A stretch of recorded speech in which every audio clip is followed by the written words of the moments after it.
What's going on, guys? Welcome back to the You Know Ball podcast. I am your host, Trill Bro, dude, and I am back from vacation. I am back on my bullshit. Sam, we had a whole week off.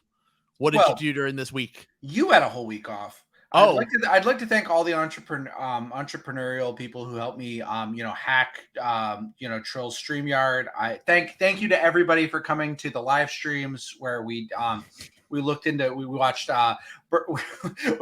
pretty much every controversial film. I said a lot of things that were really crazy. Awesome. If you missed any of that, check out Trill. I'm sure you got some feedback from the Underdog people. I'm sure they'll be in touch. But yeah, thank you to everybody for making that entire week just magical for me and getting in there. So welcome back, Trill. Thank you so much. I was wondering why Rudman wouldn't respond to my text, but that I guess that answers it. We've now that we've lost our Underdog sponsorship due to Sam fucking streaming videos that Kyrie Irving sent him. I just thought capital punishment, some of the ISIS beheadings, like we needed to just check some of that out. So again, thanks to everyone for coming by the live streams. And yeah, welcome back, Trill. So thanks. Totally understandable. Thank you for holding down the fort while I was gone. In Colorado, as I was just telling you, I went to a few different places in Colorado, and I just want to say we should abolish the Denver Nuggets for having an unfair advantage. And I totally buy the Mile High conspiracy.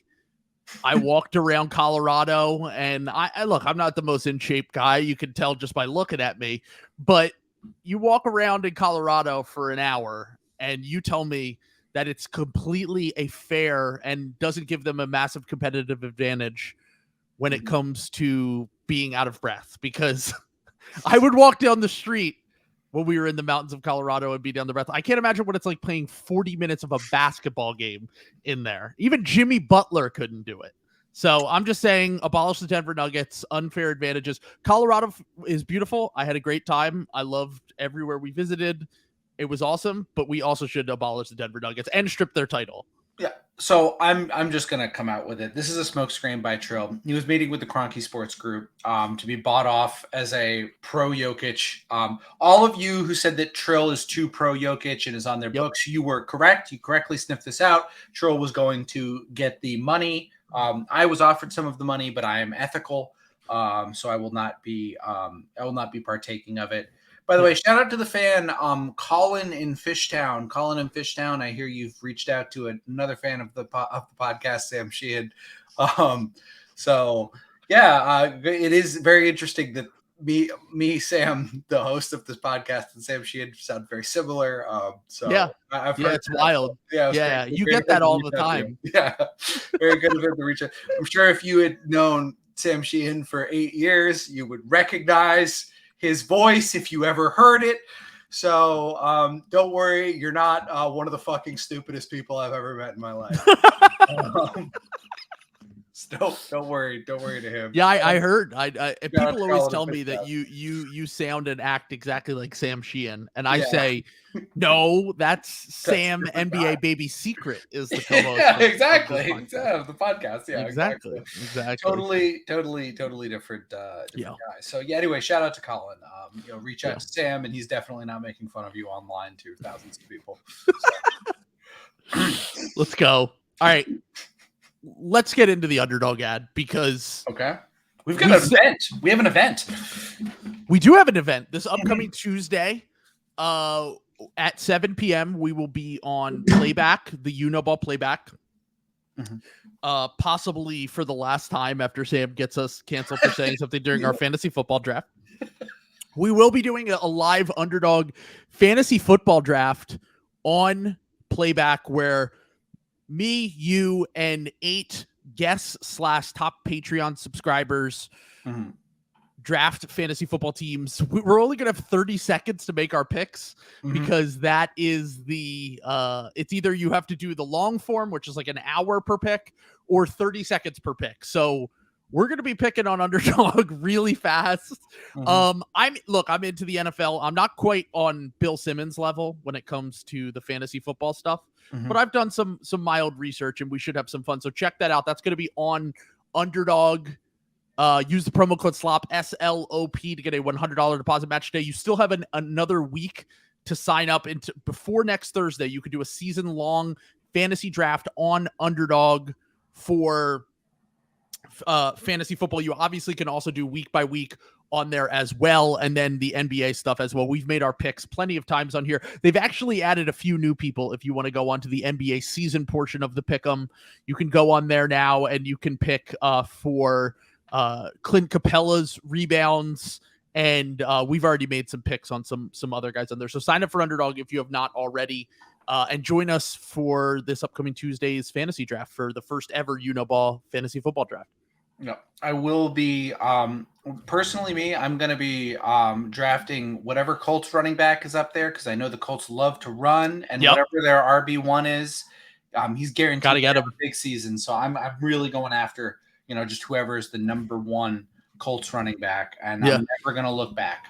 We've got a lot riding on this fantasy football season. So great strategy. Always a smart move to get, especially a workhorse like Jonathan Taylor, who has been on the record saying he wants to be a Colt for life. Right. And it's just like, he's gonna be good, So I'm really looking forward to that. Also, I think it's cool that we let all our biggest donors, kind of be in the draft. So, we will have, the Rothschilds, the Bin Laden Construction Corporation, all sorts of representatives from all of our top financial interests. Really, looking forward to that. You may have heard of some of these people at the Blowback podcast. Now you will see them drafting with us. That's right. Here next Tuesday. So don't miss it. Yeah, do not miss us with Mark Cuban drafting next week. He says he hates streams, but he'll be on this one. So that's right. That's absolutely right. He will be he'll be the shark of the draft, if you will. Yeah. So what we're going to do today is, I wanted to talk about the Ben Simmons news. Awesome. Which we will get to eventually, but I'm very excited to do this exercise that was suggested by someone in the Uniball Discord. And I think that this is a perfect time, because the other day there was a random ranking of NBA front offices. Mm-hmm. And if you saw the list, it made people on Twitter kind of lose their mind a little bit. Because of how good it was. Yeah. The people were like, wow, they did this so celebrating. Perfectly. Yeah, they were like, this is the best ranking that there's ever been. That kind of settles it. So exactly. Yeah. And as you know, if you need to have your memory jogged here, here's Yahoo Sports top 10 executives in the NBA, and we'll get to our list eventually. But number 1, Danny Ainge. Number 2, Masai Ujiri. Number 3, Brian Wright. Number 4, James Jones. Number 5, Kevin Pritchard. Number 6, Pat Riley. Number 7, Troy Weaver. Number 8, Kobe Altman. Number 9, Brad Stevens. And number 10, Zach Kleinman. Which, honestly, Perfect. When we do our tier ranking here, those will all obviously be the S and A tiers. Yeah. And I'm glad they correctly didn't bend to Big Sam Presti and his fraudulent propping up. He's one of the worst GMs in the NBA. I think we all can understand that now. I mean, Oklahoma City hasn't made the playoffs in 3 years, 4 years? Yeah. So probably proof is in the pudding. Yeah. I mean, the worst team in the NBA. They've also have all of these draft picks, and yet only have one guy on an all-star team. Yeah, it's not a good look. They drafted, with all these draft picks they have, and no all-star from those draft picks. So honestly, let's land the plane Sam Presti. Let's send in someone from the league front office to kind of rough him up a little bit. And if he doesn't want to resign, then I just love to think about someone who's just randomly watching this podcast on YouTube and don't understand that we're being completely sarcastic. They're like, wait, what? They've already pounded out 9 comments telling us to do something that we can't take back. Let's just say, yes, we thought that was very good. The Masai Ujiri at number 2 was awesome. I love that. That was a nice touch, but he's actually one of the first ones that we're going to be ranking in this tier ranking. So let's pull up the tier ranking right now, which is all 30. So I didn't put, since we won't know what half of the front office guys look like, I decided to not put their faces, and I just pulled a random all 30 NBA teams on here. And I can't believe that you can't pick out Mr. Winger, our God Emperor, in a lineup. Oh yeah, I definitely know what that man looks like. If I think about it, I probably know what like 6 or 7 really look like, and most of them are just because they're famous, like they're players for other things. Yeah. It's like I know what James Jones looks like. I know what Danny Ainge looks like. Brad Stevens was a coach, so I know what he looks like. Yeah. Masai, I know because he's like very famous, but actually, you know what? I could probably pick out a decent amount. There's probably only a few but I also am another level of like, I don't know what Zach Kleinman looks like, but I know what Leon Rose looks like. And I know what Leon Rose looks like. Well, because everyone was shocked to find out what Leon Rose looked like. Because for a while, everyone didn't know that he was a white dude. I was just gonna say I had no idea. I didn't. That was not what I was picturing. Let me just put it. Yeah. No, that was the big surprise when Leon Rose's pictures started going around when he was hired by the Knicks. They were like, "Wait, Leon Rose is a white dude? I had no idea." Jesus. So and like you said, the majority of these guys, if I do know what they look like, it's because it's either for good reasons, like they're one of. They were a former player, or it's for bad reasons. Like I know that they made one of the worst trades in NBA history. So right now we have our tiers up. We have the S tier, which is obviously the super tier, number 1. We have the A tier, the B tier, the C tier, the D tier, and the F tier. Instead of doing our last thing where I got us into trouble and doing a double S. We need the S plus tier. Yes, S plus. I've just added the F row because obviously we all know what that stands for. So, fascism, which is the same as the double S tier. Exactly. So let's start with the Milwaukee Bucks. And the way that I want to do this is I don't want to judge these front offices based on their entire tenure. Like I kind of want to do what the Dunked On guys do a little bit. Right. Okay.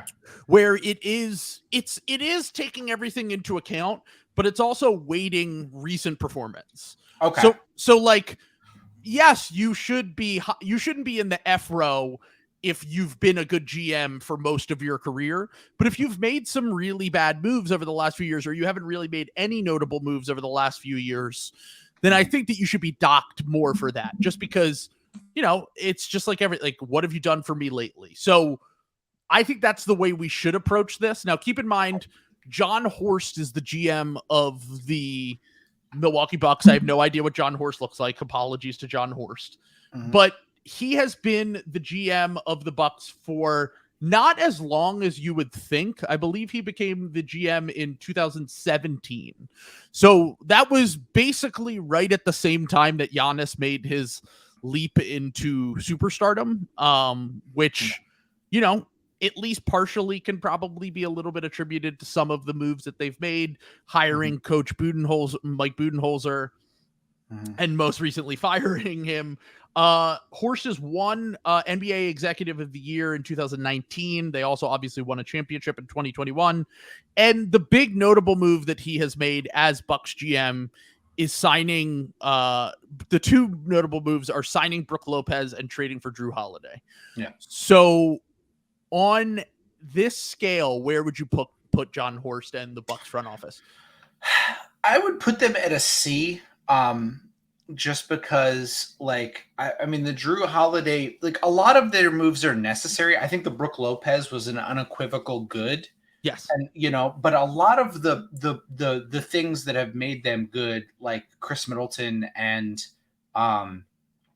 Giannis, were years and years ago. You know what I'm saying? And I don't necessarily feel like they've killed it with peripheral moves, like Dante DiVincenzo.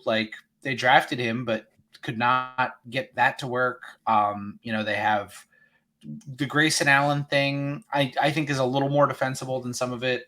They really have not hit on any of their late first round picks yet. And, some of these guys take time to develop. It's not easy to just getting an NBA player late in the first round is a win. But, Sure. We're talking about like how many years now? 5 or 6 years. Okay. So let's see. Since 2017, they have drafted Dante. So he doesn't even get credit for the Malcolm Brogdon pick, which was 2016, who was a second round pick.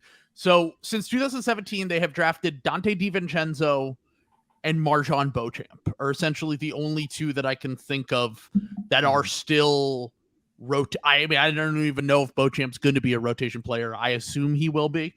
Mm-hmm. But Beauchamp and Dante are the only ones that you can kind of give him credit for when it comes to drafting. Now, recently, they did sign they signed Ty Washington, a move that I like, but you can't really judge it because he's still kind of a G League fringe NBA guy this early in his career, and they signed him to a 2-way contract. So I'm not really going to read too much into that. But overall, the drafting record has been bad. And they haven't even, if I remember correctly, they haven't even paid out the Drew Holiday picks yet. They haven't. Or this was the first year that they were paying out the Drew Holiday picks. 2023. So it's not like you can even have that excuse of like, oh, well, you don't even have picks. Like, they've had picks. They've just whiffed on the majority of them. And even Dante was the 18th pick in the draft. He was late first, but it wasn't like he was the 28th pick. Like, he was closer to mid first. A lot of their other picks have been late, though. Like the one that is, like MarJon Beauchamp. Like, he was like 23 or 24. Who's the other guy there? Jordan Nwora.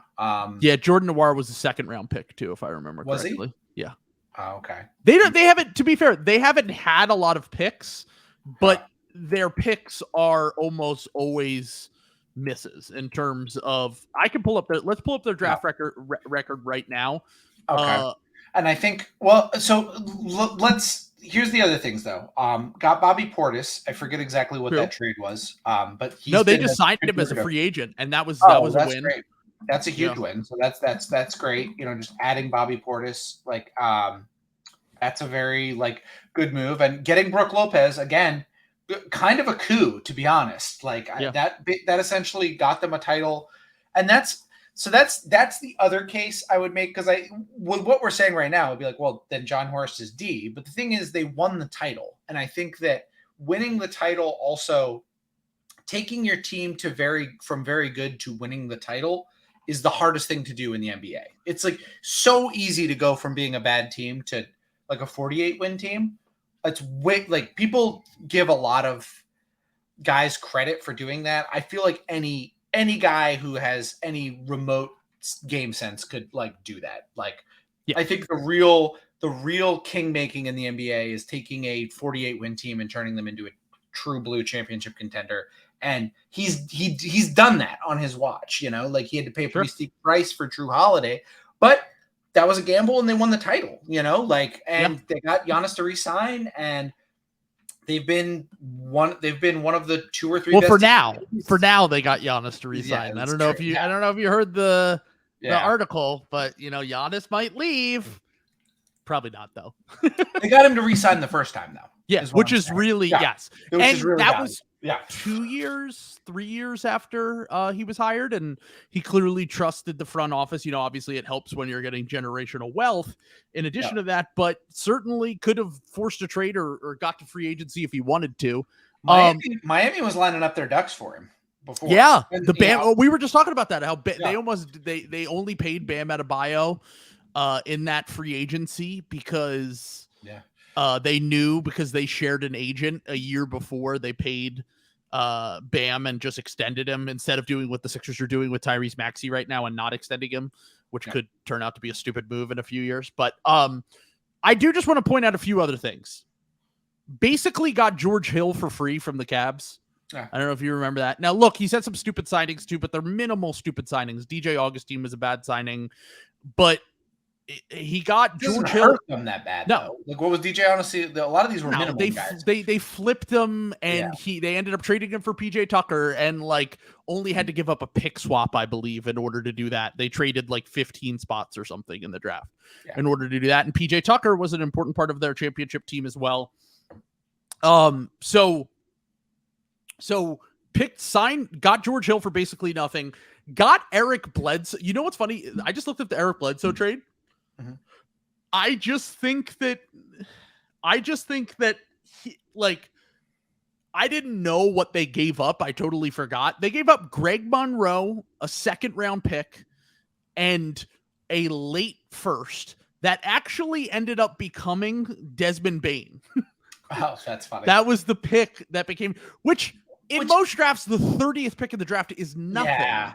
Like you can't hold that against it. Yeah. So that's like saying when someone gives up a 16th, like the pick that gave up Brandon Podziemski, saying like, well, that could have been Giannis Antetokounmpo, or better yet, when someone gives up a second round pick, being like, oh, that could have been Jokic. Yeah, exactly. Yeah. Or Jimmy Butler at the end of the first. Exactly. It's so rare that these things actually happen. So I can't hold that against Horst in the front office. So, but on its face, giving up nothing and getting, giving up one total first and bad salaries to get George Hill and Eric Bledsoe, who you then were able to flip for Drew Holiday. Like, I know they had to include draft picks in order to get Drew Holiday as well, but like you said, Drew's been up and down in the playoffs, but he's been an all-star on their team, helped them win a championship, made all defensive teams. Like, he is still an important part of their team despite some of his flaws. I'm going to go with B here, I feel like. You think B? Okay. I think B. I think it's close. They did win the title. I mean, they won the title, and draft-wise is the only thing that makes me feel like they're not. And once again, they haven't been in the most advantageous positions in the draft. Yeah. But you would hope that you could walk away with a guy who at least gets a second contract in 5 years from your team, and you're not trading him for essentially nothing. They traded Dante DiVincenzo for Serge Ibaka. So, and he's the only guy that's really proven himself of these guys that they've drafted. They've had some nice little margin pickups, and their free agency, they've actually done really good. And the trades, they've done pretty good. So I'm going to give them a B. I think the fact that they have Giannis is the ultimate. What's that? They lost Carter, right? Javon Carter. Javon Carter signed with the Bulls, yeah. Okay. But they got Javon Carter for free in the middle of a season as well. They signed him off of waivers, if I remember correctly. They got Wes Matthews the 1 year, and he was pretty good for them. They do okay. I mean, I wish they could, if they had not signing PJ Tucker, not being able to re-sign PJ Tucker and him going to the Heat was kind of, that was tough, especially considering that, that might have been the difference for them. They might have beat the Celtics if they had PJ Tucker, and then, the Heat had him. So I don't know. I think B is fine. I think Bucks fans would say that's too low. Like, these guys kill it on signings. These guys do it. I'm thinking that's like a little too high given some of the other stuff, but I think that's probably about right. I think they inherited their two best players is ultimately what it comes down to for me. And then they made some nice trades and some nice signings. Yeah. But if you want to replenish and you want to keep this title window longer, you got to start hitting on your draft picks. Like, you can't do the thing where you never get anything out of the draft and expect Giannis to sign another extension off of this, because when he gets into his 30s, like, he's going to look around and be like, why have you not hit on these picks? So let's go with B for them for now. And we will move on to the Brooklyn Nets, which I've talked a lot about the Nets before. Very up and down, I would say. A brilliant rebuild from Sean Marks when he really had nothing to get a good competitive young playoff team, which they then turned around. They cashed their chips into Kevin Durant, Kyrie Irving, and then eventually James Harden before that blew up.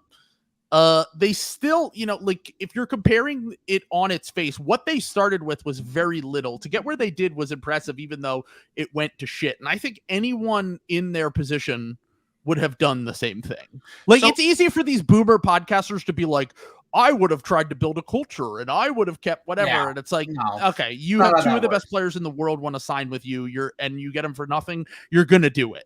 If you're getting prime Kevin, maybe slightly past prime, but you're still MVP candidate when healthy Kevin Durant, you just sign whoever he wants and do whatever he wants. I'm sorry.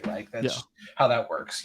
People saying oh, you let Kyrie hold you hostage. It's like, no, they weren't being held hostage by Kyrie. They're being held hostage by Kevin Durant, whose guy was Kyrie Irving, and that's fine, So let's think about it this way, because we're starting with the Sean Marks thing, and we want to weigh more recent things.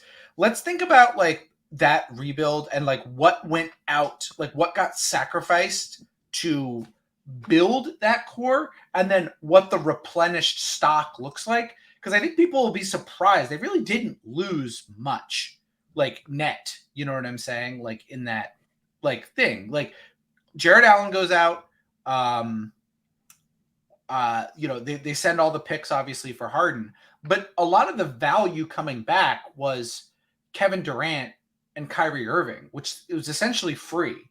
So even with that like fucked up Ben Simmons, James Harden snafu that like ends up happening, they still end up pretty much on the positive side of the like ledger. Like I don't think that are they worse off right now, than they were right before Kevin Durant and Kyrie Irving showed up. Like I would say that they about have the same kind of team. Yeah. It's almost like they went back. They just have probably better personalities.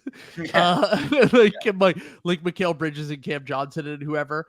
But yeah, they're going to be a play-in-ish team, maybe on the fringes of that. And they're going to have more draft picks now. At the very least, they've replenished the draft stock. They have some really enticing Suns picks, but at the same time, I do think you have to discount a little bit just because I don't even know if it was Sean Marks' fault. We did this whole slop trial on Sean Marks like a year ago, and I kind of determined it was like the large majority of the moves that they did that were bad seemed like they were doing them because KD wanted them to do them. Like I would have done the James Harden move, but they also they were convinced to do that by Kevin Durant, probably, at least in some capacity. Paul Millsap was a signing that Durant wanted. DeAndre Jordan and that whole mess was a thing that he wanted.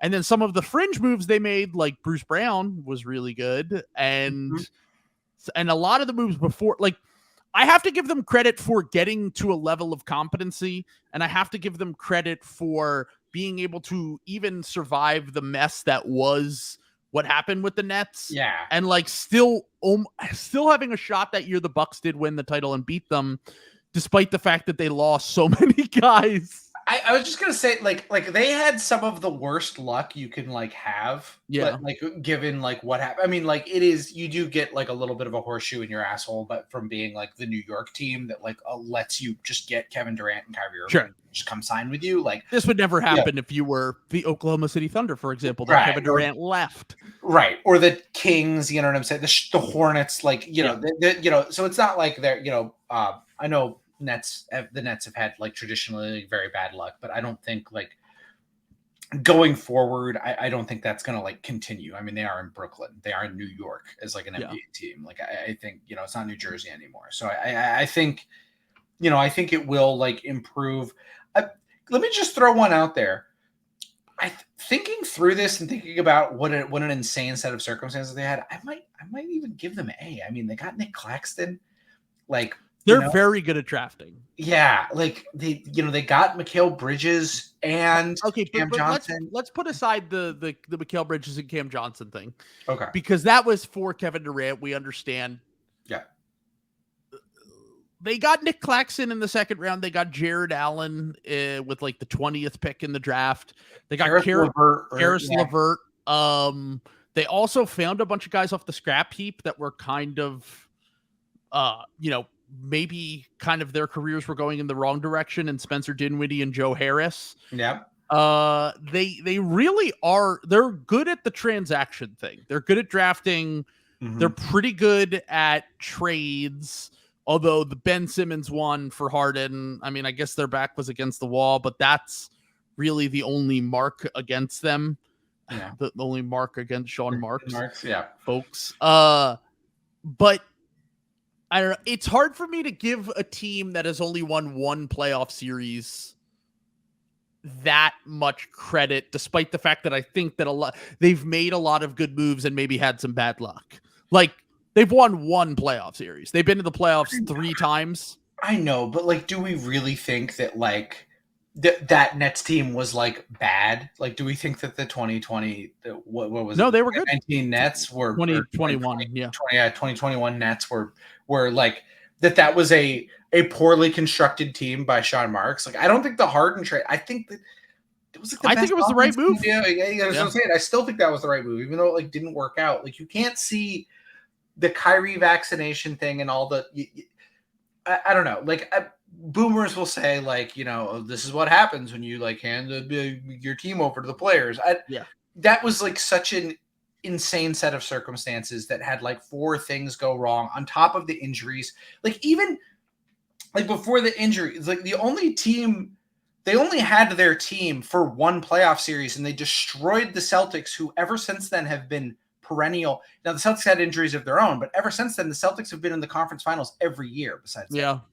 So and they annihilated them. Now, given, you know, this is Tristan Thompson Celtics, this is Evan Fournier Celtics, this is no Jaylen Brown Celtics, but you know, they still had Jason Tatum, they still had a healthy Rob Williams, they still had Marcus Smart, and they just destroyed them in like 5 games, and it was like really was not close. So yeah, I mean, they probably win the title that year if they don't have injuries. So it's just funny to me that how could we put the Nets above the Bucks when the Bucks? But do you think Sean Marks, if you gave Sean Marks Giannis Antetokounmpo and Chris Middleton, do you think he would do a worse job than John? That's a good point. It's a good point. I don't think so. I really don't think so. I do think that Horst did a few things that were like low key smart, like the Brook Lopez revamping. Yeah.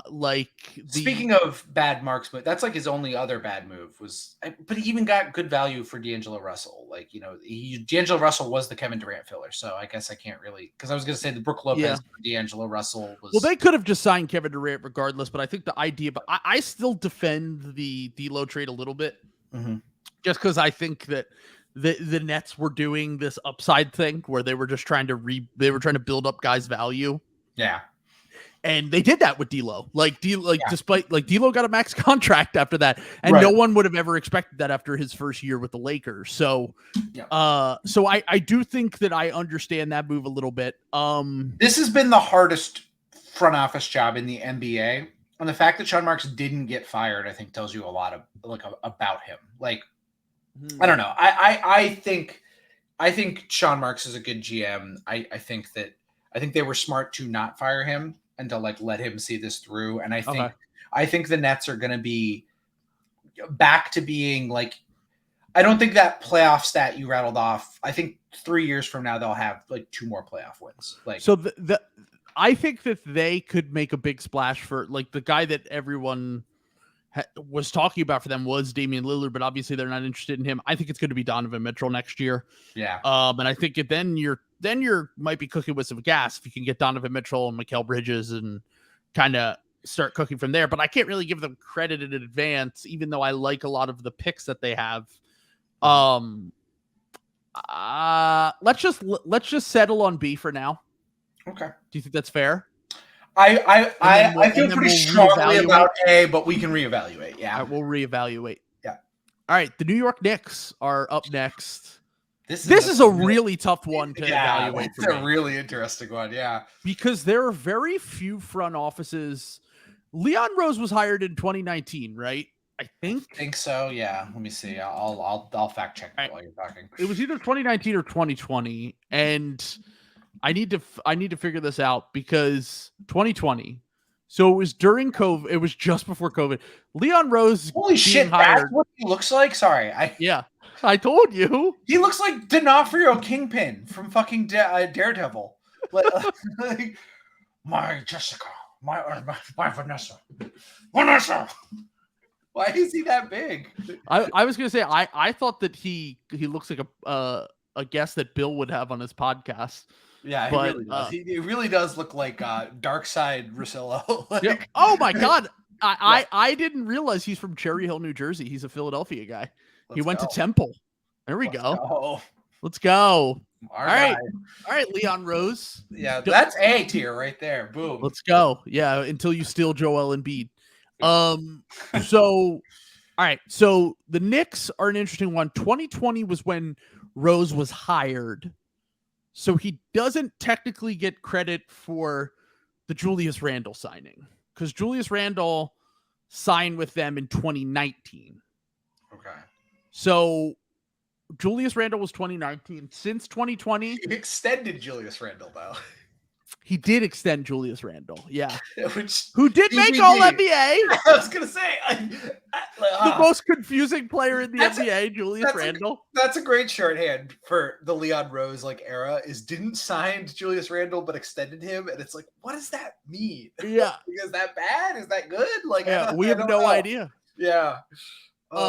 We were kind of killing him when he extended Randle, but that Randle really doesn't make that much. Like Randle makes 25 a year, 26 a year. Like for an all NBA guy, I know he's like a playoff, hard playoff ceiling guy, but you get to the fucking playoffs every year now. Knicks fans, this is very monkey's paw. What do you want? Sure. Go to playoffs every year. It's one finger curling, all right, well, here you go. And they won a playoff series last year. They won a playoff series against Cleveland, who's a good team. They were flawed, but they're good. So you have the 2020 draft, which was Barrett. No, 2019 was Barrett. Oh, so he ducks the Barrett bullet too. But he did extend Barrett. Extend Barrett. Okay. Damn. So potentially dodging bullets, also maybe signing questionable contracts. Yeah. 2020 was Emmanuel Quickly in the late first. Great pick. Awesome pick. Earlier pick though was Obi Toppin, who they just traded for a second round pick, basically. But who was on the board though? No, that was a great. Oh, was that Tyrese Halliburton? Oh, okay, yeah. They had guys that were on the board there. Never mind. Yeah. Because a lot of drafts, when it's the 7th pick, you're like, oh, they shouldn't have. A lot of drafts, the 7th pick is there's 2 all-stars left on the board and everybody else is mid. So I thought that pick sucked at the time. I'll be honest. Obi Toppin. I thought that the Obi Toppin pick. Yeah. It was obvious that he was going to be at best a role player in the NBA. Right. He was a good college player, but he was also older. He was the most obvious pick for the Knicks because I believe he was signed to CAA, who they have connections with because of Leon Rose and Worldwide West, who run the front office. And so the picks after Obi Toppin were Denny Avdia, Jalen Smith, Devin Vassell, Tyrese Halliburton, Kira Lewis, Aaron Nesmith, Cole Anthony, Isaiah Stewart, Poku, Josh Green, Sadiq Bey, Precious Achua, and Tyrese Maxey. It's not good, but it's also not bad. Outside of Halliburton, who were the other guys that they would have considered there? Halliburton is really the only guy that I think I remember buzz around to the Knicks. I would not have. I liked a few guys. I liked Devin Vassell and Cole Anthony in this draft, but I also would not have drafted. Cole Anthony was getting buzzed there too, but I don't really think that he makes enough of a difference that you're oh, how could you pick Obi Toppin over him? Halliburton and Vassell are the 2 guys that you can look at them and be all right, they were both projected to be top 10 guys, and you had the chance to draft them, and you took the guy that everyone kind of knew. But at the same time, they got Emmanuel Quickly later, and then in the next draft, they got Quentin Grimes at the end of the first, which turned out to be a great pick. Yeah. And I like Deuce McBride quite a bit. He was a 2nd round pick from them in that draft as well. So they've drafted when they've actually drafted later. They've drafted pretty well. They've gotten NBA guys. Honestly, that's the Knicks thing is when they actually have their draft picks, they actually draft pretty fucking well. All throughout their history. Porzingis pick was pretty good. For where it was. They had a stretch where they didn't even get a 1st round pick that they extend. RJ was the first round pick they extended since the 90s, I believe. But that was more just about how fucking dumb the front office was. It wasn't they didn't pick good players. I'm trying to remember they No, their 1st round picks for a while were pretty bad, dude. Porzingis was really the only one in the middle of all of that. Remember Jordan Hill? Yeah, Gallinari was a fine pick. Yeah, I was going to say Gallinari, I remember. He just had injury issues. Yeah, and then they traded him for Carmelo. They got Mozgov pretty late, who was an NBA player, a starting center for a long time. They just didn't have going back to the fucking, and then the Phil Jackson years. They traded the Jamal Murray pick. Yeah, I guess Frankie Smokes was a bad pick, but yeah, they had some bad picks. I still do like Frankie Smokes though. Let's go. Still, 7th pick of the draft or 6th pick of the draft, I believe. I think it was 8th, actually. Yeah. Okay. Yeah. They always picked in that range, which was kind of like the minefield of like, you could like, it was a tough range, 5 to 10 for a few years. But yeah, it's not a good pick, like it's definitely not a demerit. But the thing is, like, if you told me, like, but on the other side of the coin, like if you Kevin Knox, another bad pick. They had a lot of bad picks, dude. I guess this was before Leon Rose, though. To be fair, this was none of this was Leon Rose.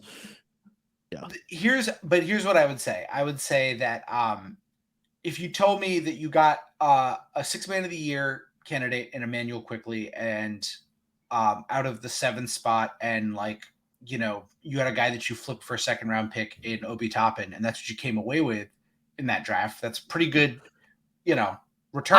I would be fine with that if Tyrese Halliburton wasn't on the board. And everyone thought he was going to be a top 10 pick, and all those teams stupidly passed on him. I don't know. Like I think the Kelly Olynyk pick was fine by the Celtics, even though Giannis was still on the board, because it's like everyone fucking passed on Giannis. Like, true. We weren't like connected to him, and like, like we could have had Bebe Nogueira or even like Schroeder, like other guys from that class. So I don't know. I'm not gonna kill them for that. It wasn't good. We'll say that it was not a good. It was not a masterclass, So, but they've done well in the end of the 1st round. Did Leon do the Porzingis trade? No, that was before him. That was before him. Okay, so yeah, that was 2019. Yeah, and we're also leaving out the best thing they've ever done. Jalen Brunson, yeah. So the Jalen Brunson signing was an absolute home run. That's like the best free agent move of like the last 5 years, I think. Yeah, that was a really, really good move. So that's, I was gonna say the last 3 years at least. Yeah. So Jalen Brunson signing, I have a tough time with this. Yeah. Yeah, I think I'm inclined to think B tier for them too. To be honest, everyone's just gonna be a B tier. Let's go. Yeah. Let's go. Yeah. All right, let's go B tier for now. And they've done better recently, because that's the other thing. Like, a lot of their bad stuff is older, versus some of these other teams. Like the Bucks have been weaker recently, and like the case for having the Nets in the B tier is they've been bad recently. Like, so. Yeah, the Knicks have made some nice moves. They're trending in the right direction. Right. They're preparing themselves nicely for a potential star trade in the coming days. Or coming years, I should say. Okay. Birdman hand rub about the next. Let's go. The next team. The Toronto Raptors. So, I mean, we talk about the Raptors plenty on this podcast. All right, so if we're waiting it for recency stuff, what have they done? What have they done well recently?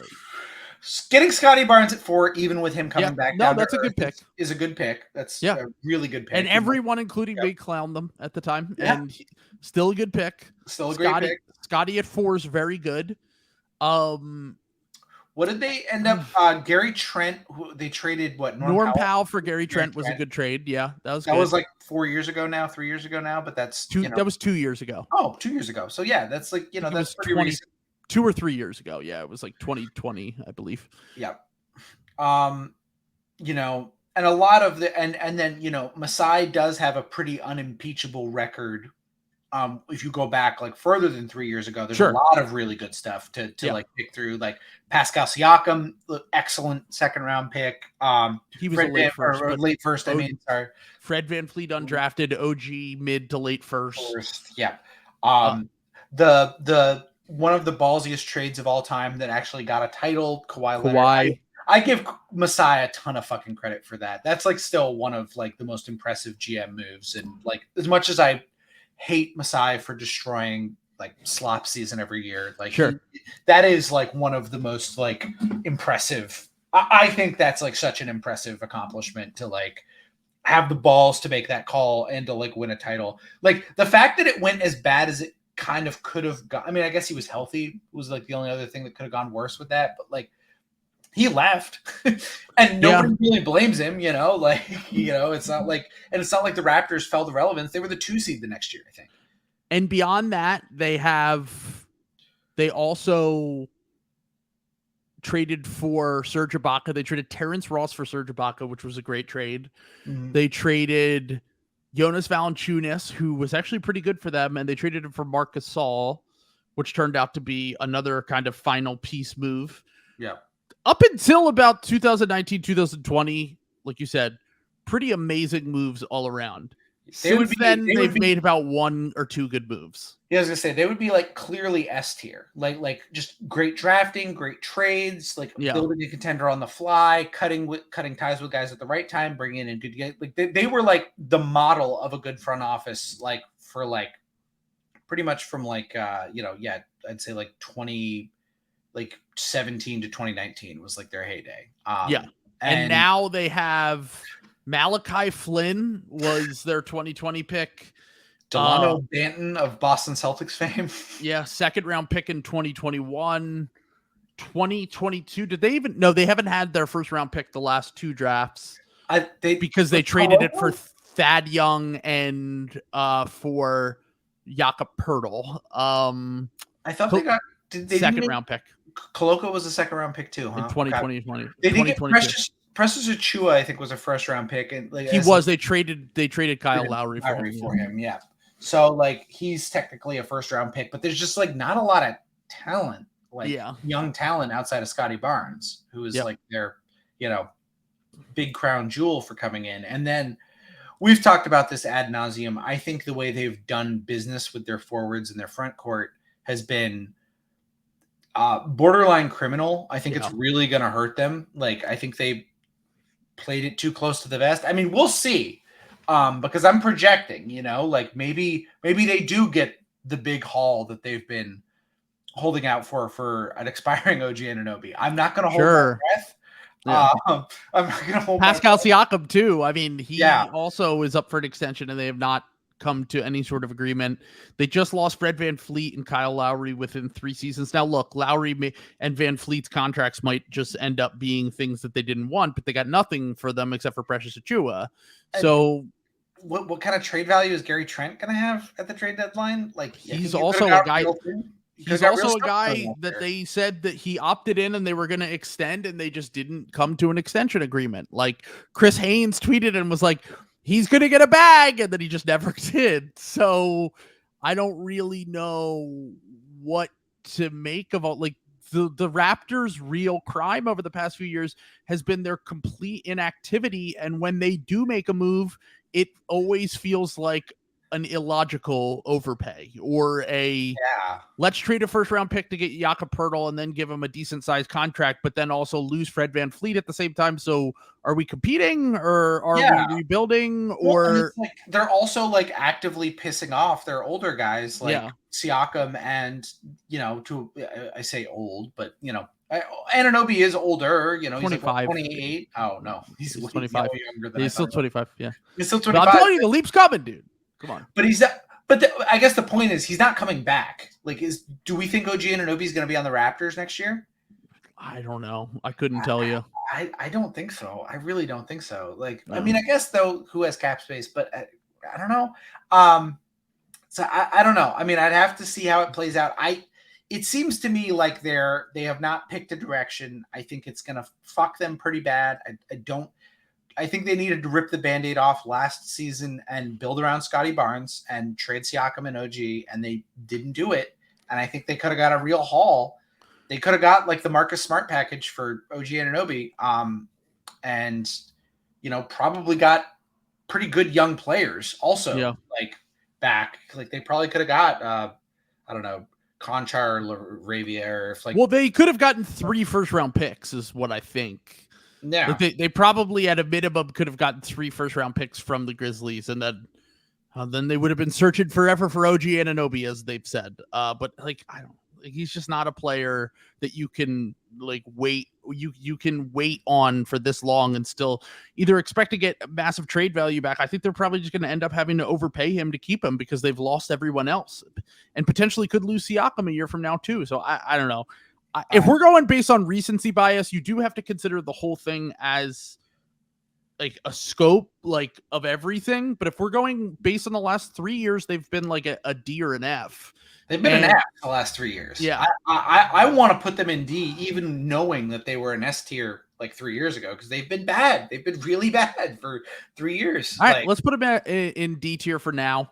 Okay. I would probably make the argument for C, just because I do think that you have to consider that they did win a title, and Masai, I know it's been 4 years. I guess they did win a title.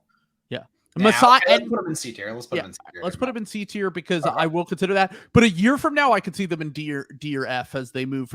Like you said, I think one of the things you've said before is if you think someone's in a flawless GM, they just haven't been a GM long enough. Yeah. And Masai is the perfect example of that. Yes. It's like he is the perfect example of someone who might have outstayed, whether it's him or Bobby Weaver, that front office might have kind of outstayed or outthought their welcome and made a bunch of bad moves back to back, basically. Ever since the Scotty Barnes move, they've just made a bunch of incredibly weird and smartest guy in the room decisions that just don't make any sense. Well, but if you consider they have a brandy sifter going and they're just, swirling it and they're chuckling. They're bemused at how befuddled they have the league. I loved that. That was so fucking awesome. Befuddled.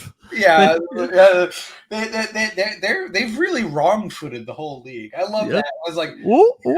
Everyone's calling us stupid. We have them right where we want them. It's like, or you might just be stupid. They got us trying. They got the rest of the league trying to find a balance. Yeah. Oh my god. That one was actually harder than I thought, because man, they really were the gold standard for like 2017 to 2019. They were the best front office, I think. Yeah, I was going to say there was a stretch where they were goated. Yeah. I honestly think that something had to have changed, whether it's like Masai isn't as involved in basketball decisions or someone else there has a bigger voice. I think that there's no way that this, and like you said, after a while, like you can have bad runs. Any front office can have bad runs. Yeah. Any front office can have good runs, but it's just hard for me to believe that you went from being like making every right move for like 3 years to making like every wrong move. I guess what's shocking is it's like, God damn, are you guys the Kings? Like, yeah, it's weird. Thad Young for a first round pick is really fucking bad, man. Like, that's really fucking bad. Yeah.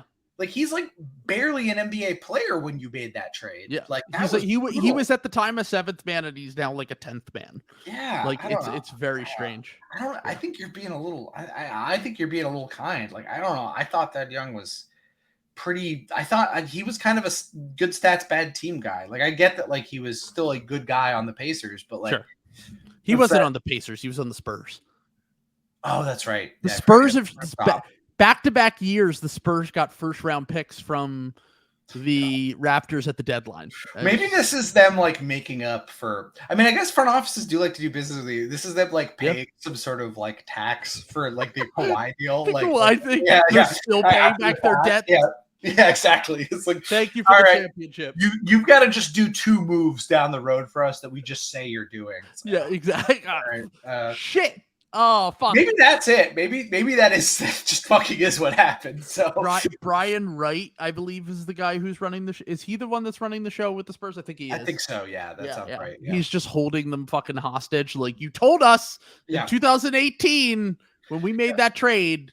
Pay up, buddy. It's so funny. The Spurs are like the fucking Borg from Star Trek. Like, there's always like a different name like running the show there. Yeah, RJ, wasn't it like RC Buford or something? He's still there. They had that whole thing about his lucky chair when they got Wembanyama. Like, Zach Lowe told that whole story, and like Pop's still there. So it's like, it's more just like, who's the guy?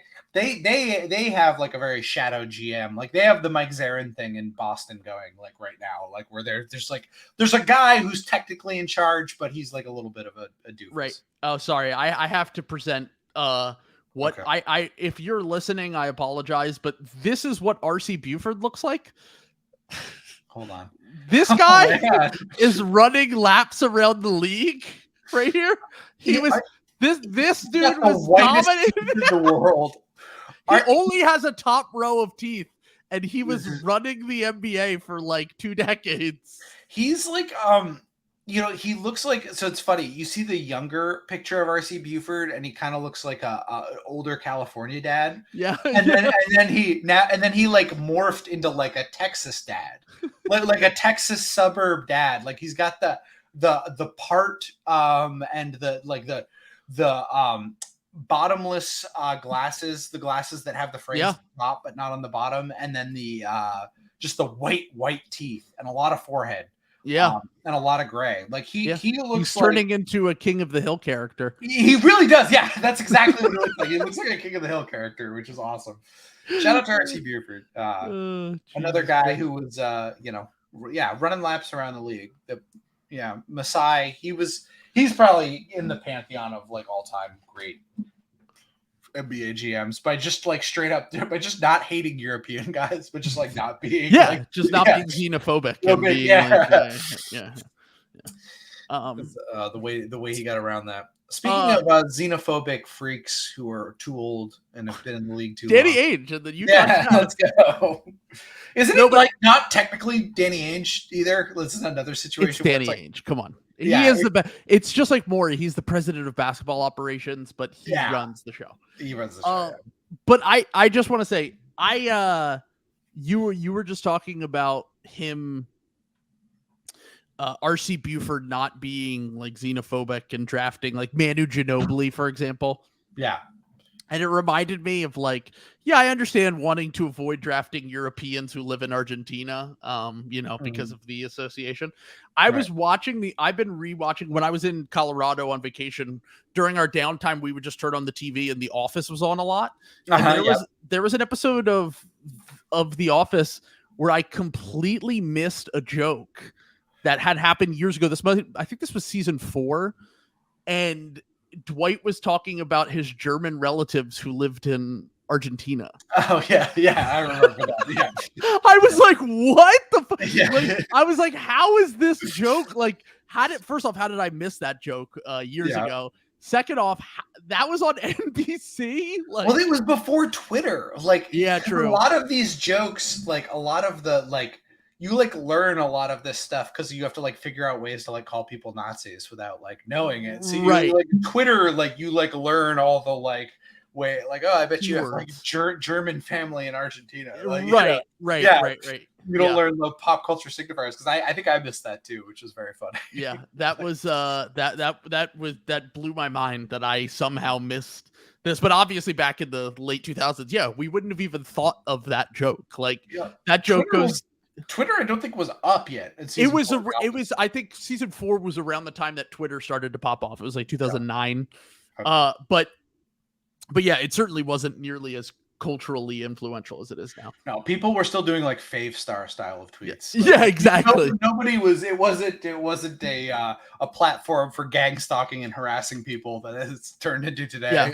So, I saw people on Twitter saying the other day that like Lil Wayne would have been canceled for some of the lines he had back in the mid 2000s because he did have some really, but also like, I don't know, like. Lil Wayne's brain was fried by lean in the mid. Like he literally would just carry a cup around of lean with him everywhere he went, and when they would ask him what he was drinking, he would say, "Don't worry about it. What's in my cup. It's my cup." Like I don't think people on Twitter would have successfully canceled Lil Wayne when people do much worse things nowadays. I mean. 1975 Maddie, whatever his name is. Maddie, yeah. They're trying, but they can't cancel. He's the uncancelable man. Yeah, I was gonna say he's that's the power of going on the Adam Friedland show. You become uncancelable. I was gonna say that's the power of dating Taylor Swift. That's true. Yeah, people Swifties hate being politically correct. I've never seen people. Remember when they wanted to put him under? Do you see what the Swifties were all signing a change.org? No, what did it say? To put her under conservatorship because she was putting a startling lack of judgment by dating Maddie Healy. I was like, this is awesome. Let's go. Treat her like she's Britney Spears. Didn't we just get Britney Spears out of her conservatorship? Did we realize that was fucked up? Seriously. Yeah, it's like, yeah, I mean, and we're also learning from this Michael Oher story, The Blind Side, that conservatorships are just exploiting people for personal wealth. Yeah. God damn. Yeah, the last she got away from Scooter Braun. We don't want to bring her back. Yeah. Jesus. Oh man. By the way, I'd like to point out we're almost an hour in and we've gotten 4 teams done. I know. This is going to be 2 hours. This is a 2-hour. This is a 2-parter. Yeah, let's go. We'll be back. We'll two back in on Sunday for our us finishing this off. Let's go. All right, Utah Jazz, the Mormons. God, I hate it. I hate to say I want to. I gotta give it to. Yeah, he's at least A. Yeah. So far for what he's done, it's hard because I don't want to get. I feel like I'm getting too asset brained. Because like we've always talked about, it's easier to tear down a team and get a bunch of picks. But they also were good. Like they were good last year, though. And the Gobert trade is an all-time fleecing. Yes. And the Mitchell trade was much better value than we had anticipated at the time. That's what I was gonna say. By the way, like the Mitchell trade might be like a pretty good trade too. Like, like he might not be. I don't know. Like I'm starting to like. I was a huge Donovan Mitchell defender because like. It was like way funnier to like dunk on Rudy Gobert and like all the stat nerds people that I find revolting, like we're defending Rudy Gobert. So I'm obviously going to take the opposite position, but they might've been pointing out that like, Donovan Mitchell has a hand in this and like them losing in 5 to the Knicks, like with I think what was clearly a more talented team than what the Knicks had. Yeah. Like, that's a little fucked up. I'm not gonna lie, that was a little fucked up. Like Mitchell's second straight playoffs where you're like, I thought this guy was a playoff killer, and he's actually kind of been not great. And you get Walker. I mean, like, was the Walker Kessler pick? Because I think the trade it was a draft night trade, right? Or was it? Yeah, not? It was Minnesota traded. They drafted Walker Kessler and then later traded him in the Rudy Gobert trade like a week later. Okay, well, because that was what I was going to ask. Do we think Danny Ainge made that Walker Kessler pick, or do we think Minnesota made the pick and Danny Ainge was just like, I want that guy in the trade? I think that was probably it, but you still had to get the right guy. Yeah. I mean, it's weird because I remember at the time people making fun of Minnesota for not wanting to give up Jaden McDaniels, but Jaden McDaniels is like really fucking good. So like, I guess he was just like, I'll take whatever else I can get, which is Walker Kessler. I mean, look, if he really pointed out the Walker Kessler pick, and they knew that they liked Walker Kessler, which is why they selected him, then that's a feather in his cap. Walker Kessler was really good as a rookie. Ochai Agbaji has been better than I thought. They've like the biggest thing is hiring Will Hardy. But the Ochai Agbaji thing was kind of, I think, similar to the Kessler thing where they were just like, just give us any good young player you have. That's what I'm saying. But they could have had the other. I mean, I think they picked the right young Cavs guy, I guess is what I'm saying. Like instead of Okoro? Instead of Okoro or Dean Wade or, whoever else they were going to, I think Dylan Windler was on the team at that point. So there's they at least got a guy who has a shot at being like a legit rotation player in Ochai. And Laurie was obviously the key of that trade, even though I think he might regress a little bit this year. But yeah, hiring Will Hardy, the Bojan Bogdanovic for Kelly Olynyk trade, I didn't like it at the time, but it's turned out fine. John Collins, they got him for free. By just using their cap space. Can't argue with that. Like, I mean, hiring Will Hardy to like unlock like marketing, like. Yeah. I that's kind of an incomplete because I want to see what they do. Like, do they trade Markkanen before everyone figures out that's a little? Because I think that's a little rush. Yeah. So I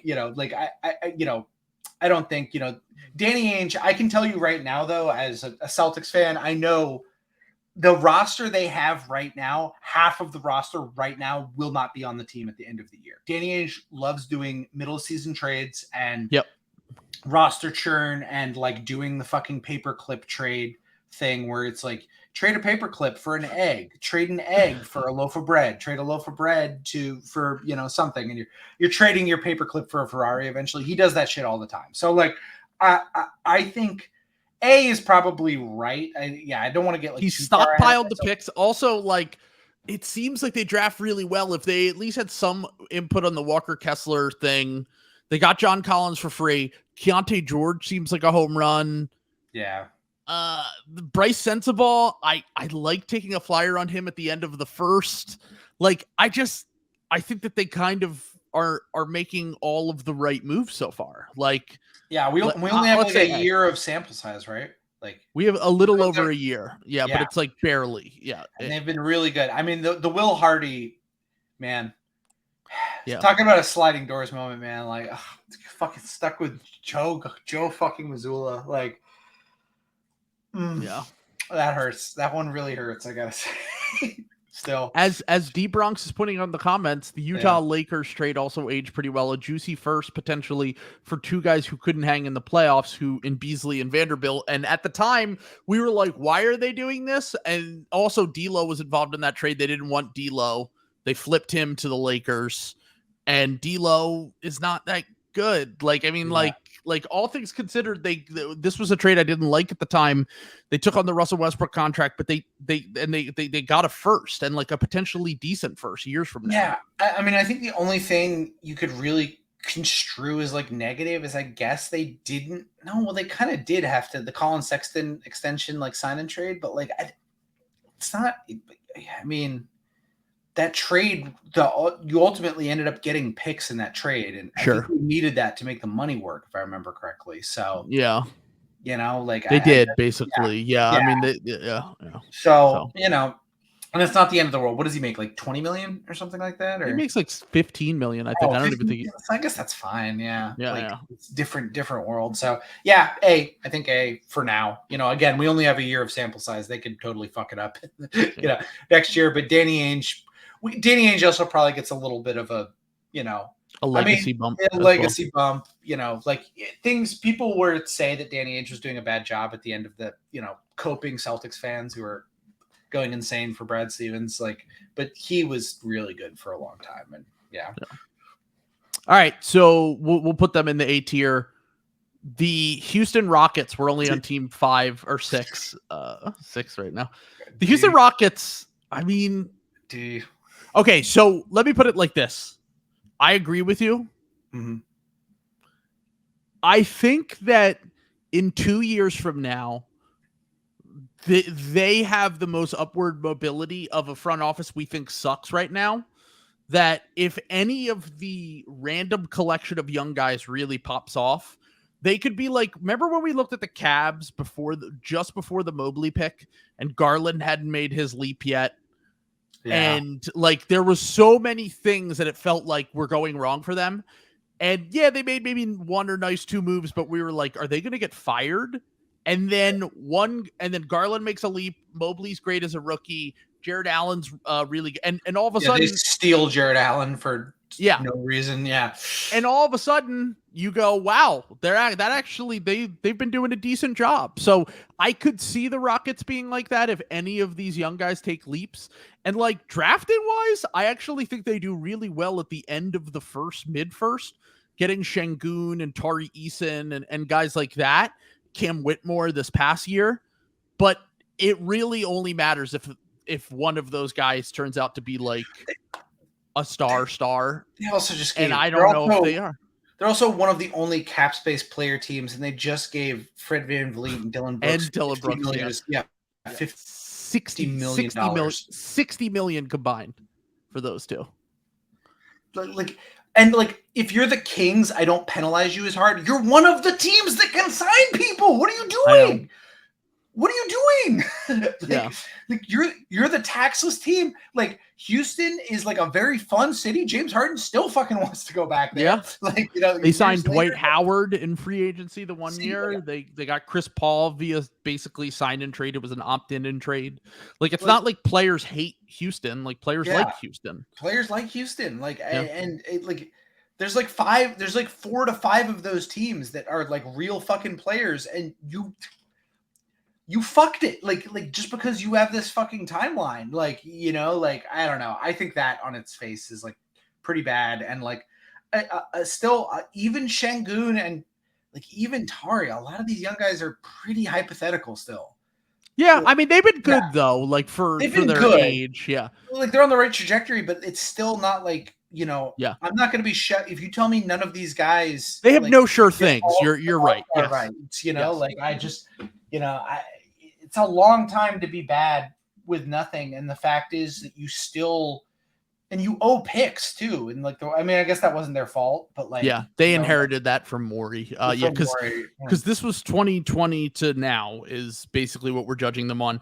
And until look, like you said, everything's hypothetical. This could look bad in a year or two, but for as what we know right now, you kind of and you can project a little bit. Like I think like between Jalen Green, Amen, Cam Whitmore, Tari, Jabari, and Şengün, you're going to have one or two guys that are probably going to be pretty good. But for right now, most of those picks, like Jabari was the third pick of the draft, Jalen was the third pick of the draft, Amen was the fourth pick of the draft. Like those are picks that or Jalen was the second pick.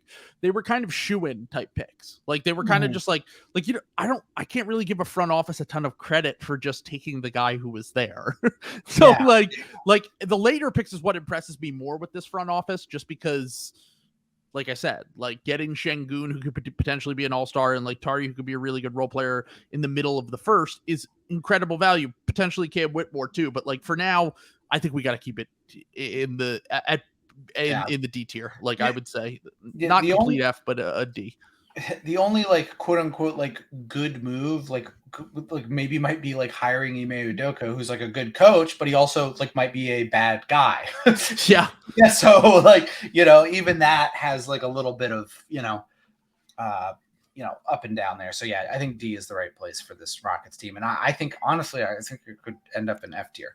Though to your point, it could also end up. They could also end up moving up, we could be back here in 2 years. Like, Raphael Stone saves his job. They win 32 games this year, and the young guys look really good. And 2 years from now, they're a competitive playoff team. If Jalen Green has like a Garland leap or something like that, like things look a lot different. So yeah.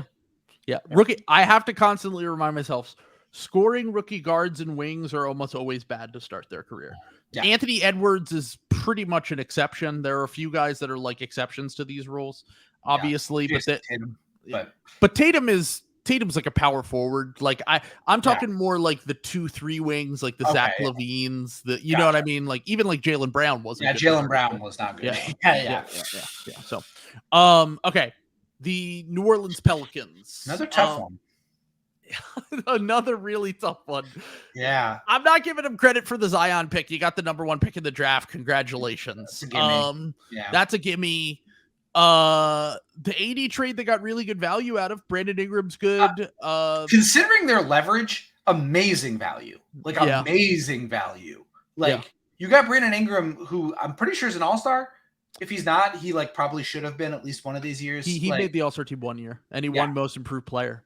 Yeah, like Brandon Ingram, like on its face, that's like pretty good value on top of like all these like insanely good like Lakers picks that they kind of did blow the rest of that trade though. Like Lonzo was gone within 2 years. But Josh Hart they traded for CJ McCollum. Okay, yeah, that's and they added a first-round pick to that trade, I believe. Yeah, that's a bad one. Well, that pick didn't convey. They ended up using, but then they made like the Trey Murphy pick was a good pick. We don't know with Dyson Daniels yet. We don't know with like Jordan Hawkins, who they got in this draft. I wasn't crazy about. They got Herb Jones in the second round. That's Herb Jones in the second round was good. Yeah. The Drew Holiday trade on its face was good value for the picks. Yeah. But we don't really know what those picks are going to be, and they kind of got duped in that trade because everyone thought that Giannis was potentially not re-signing, and then he immediately re-signed after that trade was made. But given recent news, though, they were so far in the future that it actually might end up that way. You know what I'm saying? Like, so yeah. So it's hard because they've done like asset management pretty well, and like Jose Alvarado was a really good, that's a flyer, NBA rotation player, like flyer guy, like just getting NBA like value out of that spot is good. The Kira Lewis pick was bad, but that's more bad luck to me. He's just been injured. People liked him, and like, where was he picked? Like, he was like the 12th 9 pick. I mean, or not 12, yeah, I mean, I guess if I Yeah. give the Knicks shit for, but no, Vassell and Halliburton were picked just before him. So Yeah. that was 13. Like, it was like you're either it was basically at that range, you were thinking like if you wanted a guard, it was Cole Anthony, Kira Lewis, or Tyrese Maxey. They picked the wrong guy. But like, it's not the end of the world that they passed on Cole Anthony. Like, yeah, I was saying probably too early for like Desmond Bane or like, Maxey. Both were. Maxey was more in that range than Bane, but yeah, it's easy to say this in hindsight. I did like those guys at the time. I thought they should have went lottery, but yeah. And I mean, like, look, they gave the Suns a fucking hard time that won 65 games, and they've had really rough luck with the Zion thing. Yeah. Like, I mean, like, even knowing what we know about Zion, I still think he's probably the right pick at 1. Like, you totally, like, knowing exactly what happens with his career, it's probably the right choice. So I can't really give them too much shit for that. Like, you basically don't have your number 1 pick for like most of the year, and you're still like an 8 seed. You're still pretty competitive. I do have a little bit of a sour taste in my mouth because I really thought they were going to be like the top seed in the West last year, and they had a really disappointing season. They would be an A or an S tier if they just stayed in 2019 at the 4th pick and took Darius Garland, which is so funny. I just keep thinking, like, you always get on teams about like just stacking picks and never consolidating. The Pelicans are the team to me where I'm like, dude, what are you doing? I know New Orleans doesn't trade because of the market and blah, blah, blah. Like, dude, go get Damian Lillard. Like, yeah, I mean, what are you like? Just a good point. Yeah, just do it. Like, just go out. Really should. You have so many fucking picks. You have this Zion thing. If Zion works or he doesn't work, if he's healthy, you're a contender immediately. If you trade for a Damian Lillard, or you trade for any star that's been available over the last 3 years. Yeah, and even if you don't want to get like a true like star, you know what I'm saying? You could probably trade for like Lauri Markkanen without putting Lakers picks in. You know what I'm saying? Like, or something like that. Yeah. Like, so, yeah. Like, I don't know. I think there's, there are moves that they could make. So what are we feeling here? C? I was thinking B, and I think we could say really. Let's go C for now. Do you think the Bucks have done a better job than the Pelicans? Drafted Herb Jones, got Brandon. They had no leverage in that Anthony Davis thing. They had no leverage. Like, I guess the leverage was that LeBron wanted him right that season, but like they didn't even make the playoffs. But have you considered I don't want nihilist Bucks to assassinate me? I don't care. I'll tell it. This is my call. All right, we'll move them up to the B. You're getting assassinated by by a nihilist Bucks. All right, so let's move on to the Lakers. God damn, so many good ones. F. No, this is F tier. Come on. This is F tier. This is F tier. What do you do? Come on. I guess I defend them a little bit? Okay, you lay out the case. So Pelinka was hired in 2018, I believe. Okay. Yeah. And Pelinka has done some very dumb things, mainly trading for Russell Westbrook. That's really fucking bad. If you take out the Russell Westbrook move, which is hard to do because it fucked up basically 2 of their seasons, even though they got to the conference finals in the most recent season. They had to give up an extra first-round pick, though, too. Like to get that conference finals, they had to like further. The Russell Westbrook trade was a disaster. Besides the Gobert trade, it's the worst trade of the last 10 years. I still think that was partially due to LeBron, though. I mean, it was, but that's fucking But if we don't hold it against hold it against the Nets for the Kevin Durant shit, we can't do the same. But the thing is, they pivoted out of it, though. They did pivot out of it, though. Even when Durant destroyed the team, they still ended up in the same place they were. The Lakers are fucked. I don't know about that, to be honest. I think you hate the Lakers a lot, and I think that the Lakers have gotten to 2 conference finals, won a title, and I think part of it they were handed a lot of it. Yeah. Because LeBron wanted to go there, and because but also like the guys that they've drafted well. I actually think he was hired in 2017, if I remember correctly. I'll find this out because if he was hired in 2017, they nailed that draft. That was the Kuzma and Hart draft. And what did they do with those guys? They traded one for Anthony Davis, and then they blew the other one with the Russell Westbrook pick. But he was also on the team when they won a title. Caruso was undrafted. They blew that. Yeah. But Caruso was undrafted. They got him. Danny Green was a good signing. Kentavious Caldwell-Pope was a good signing. They constructed a team that was good enough to legitimately win the NBA Finals and then get back to a conference finals. Whenever AD and LeBron have been healthy, they've been really good. And like the Austin Reeves pick or signing is a fucking grand slam. February, March 2017. He was hired. Okay, so he was there for the 2017 draft, yeah. which they killed with Kuzma and Hart. They also like sometimes once again they get too high on their own supply. The Taylor Horton Tucker thing. What? Hold on. The 2017 draft though, they also took Lonzo Ball over Jason Tatum. Like, come on.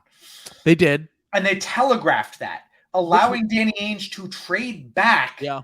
To get his guy. That is a that really pick was defensible at the time, though. It was defensible at the time, but you also didn't need to let Danny Ainge know you were making that pick. Yeah. Like that was bad. That was really fucking bad. Like, you know, like the Lonzo pick itself is fine-ish, you know, like that's not bad. What's really bad is your operation there that you're running. Like that you telegraph that you're taking Lonzo Ball, he's your guy, and then you give up that info to demon Danny Ainge for like nothing, you know. Like, I don't know.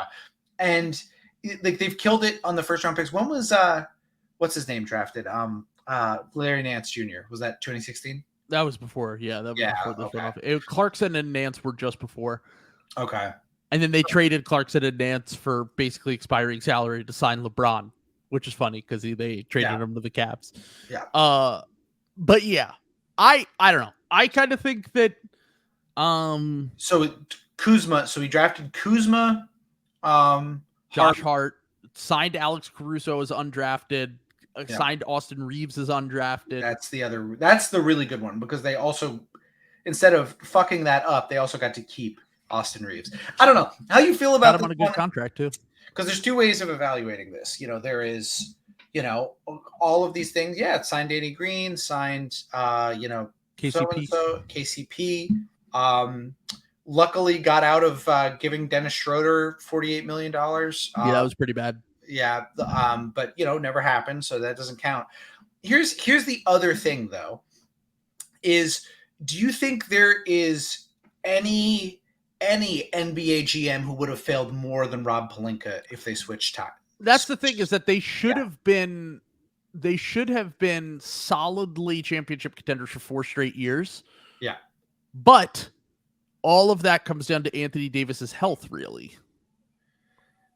Right. But it's like, also, why are you, I mean, like, part of this is like, why not have the stones to tell LeBron James, how about you wait one fucking half of a season and then we get to keep Brandon Ingram, we get to keep like all of these picks, and then we can use. I still think the AD trade was worth it. You won a title. I'm sorry, it was worth it to me. One of the most Mickey Mouse titles of all time. It's just unnecessarily short. That's actually a real title. They were the number 1 seed. They were the best team in the NBA. Sam is coping once again.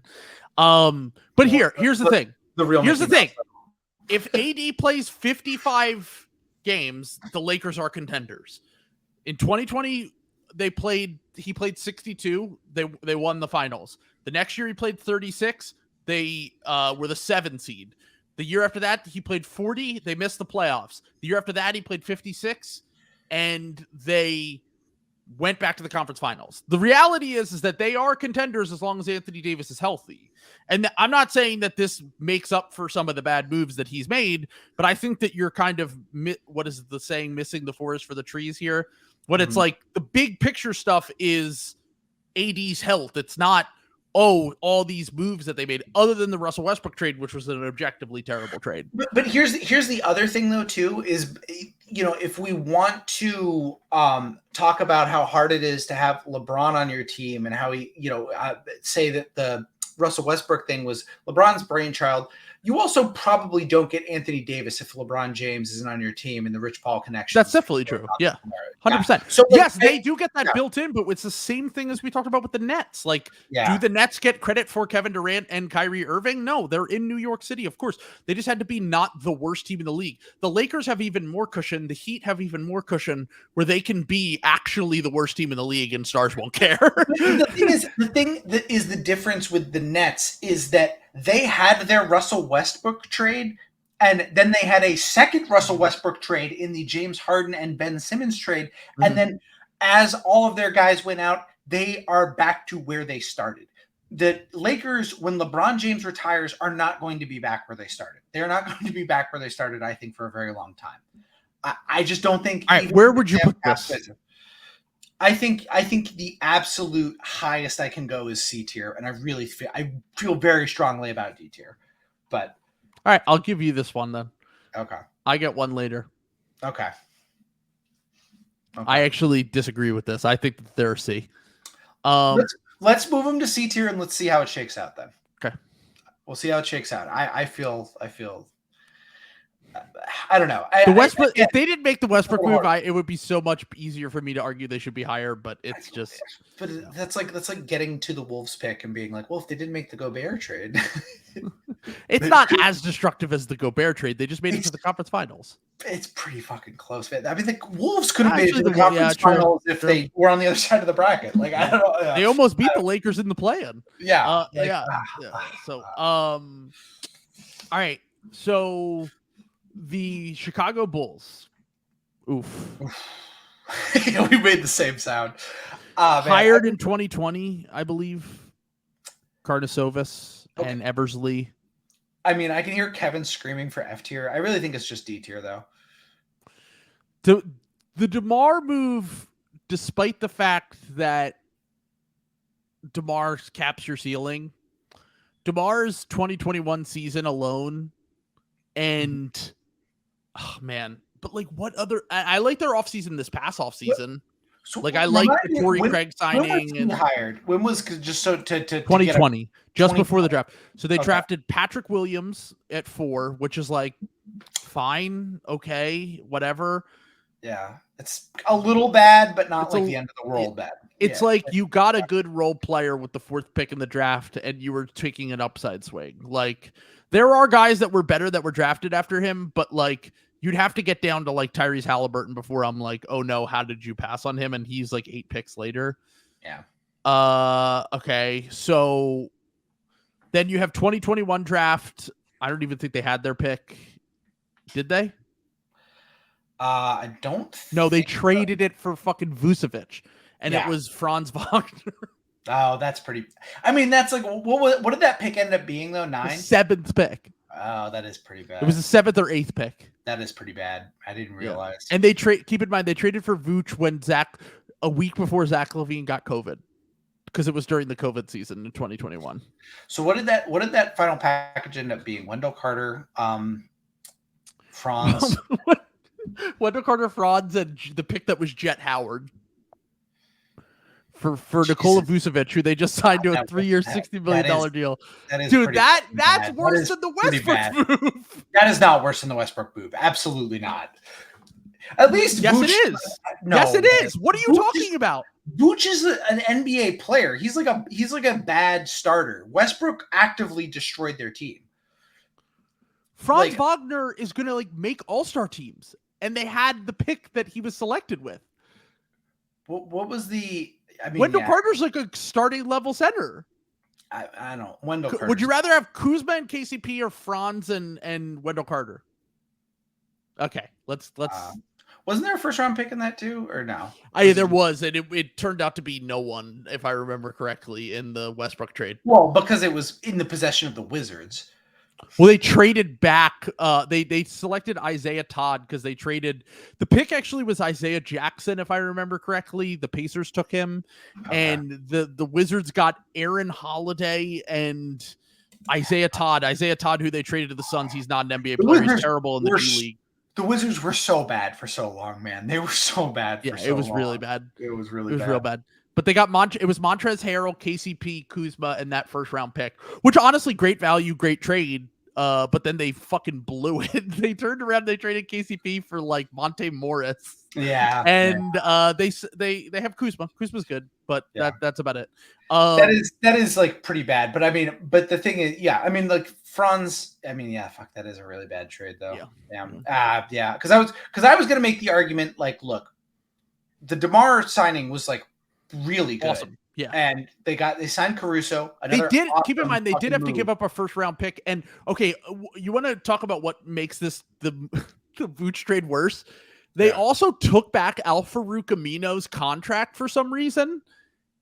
And then they had to use a first round pick to get off his contract to get DeMar. Oh, that is tough. So they in whole gave up 3 first round picks. Yeah. 3 first round picks. The Spurs have their pick in 2025, I believe, that is from the DeMar trade. Jesus, really? Yeah. It still hasn't conveyed? That's really bad. 3 first round picks, Wendell Carter Jr. And that was to get Vucevic and DeMar DeRozan, who was a free agent. So you could have just tried to clear cap space instead, got DeMar DeRozan in free agency, and I don't know. But maybe DeMar doesn't want to go there if Vooch isn't there. I don't know. Yeah, I mean, honestly, the Lonzo signing would have been good if what happened to him. It would have been great. Yeah. So I don't know. I think Caruso signing was good too. Yeah. The Bulls were set up to be a very good Iodasunu, great second round pick. Sure. Yeah. I mean, like they've done like that move is really damning, but I am a little higher on. I just think this Bulls run was less of a disaster because I think they did have like real upside to be like a second round team, but just had very fucking bad luck, and all right, so we'll put them in the D tier. I think D tier is appropriate for them. All right, the Minnesota Timberwolves. Keep in mind, Conley did not draft Anthony Edwards. He did not draft Jaden McDaniels. That's pretty brutal. So he is just this last year, basically, which is this only move the Gobert trade? And trading for Mike Conley, D'Lo for Mike Conley, which is a pretty fine trade. That's a solid trade. That's a solid trade. And he re-signed what's his name? Their backup center. Naz Reid. So Nasty Nas. Nostradamus. I think you might just like he will probably get better, but right now with the information we have, I think you have to go F tier. Okay, so they didn't have a pick. Oh, they got Leonard Miller in the draft, which I kind of liked. The Gobert trade is so bad, though. The Gobert, and it's just like it's one of like 3 moves. Oh my god! Yeah, and the other one he signed Cat to the Supermax. Yeah. Yeah, it's got to be F tier. Like it will probably it will probably get better. Like they will, but it's not because of him though. But it's not because of him. It's because Anthony Edwards and Jaden McDaniels could get better. And look, credit to you for hanging on to Jalen McDaniels in that trade. But also they use that to pillage you. You want to keep this guy? Okay, we have to get everything from you. It's a F tier. Yeah. Like I actually think that they could be a top seed in the next few years and be a competitive team, but it's not because of the moves that they've made. I think if anything, it's in spite of that.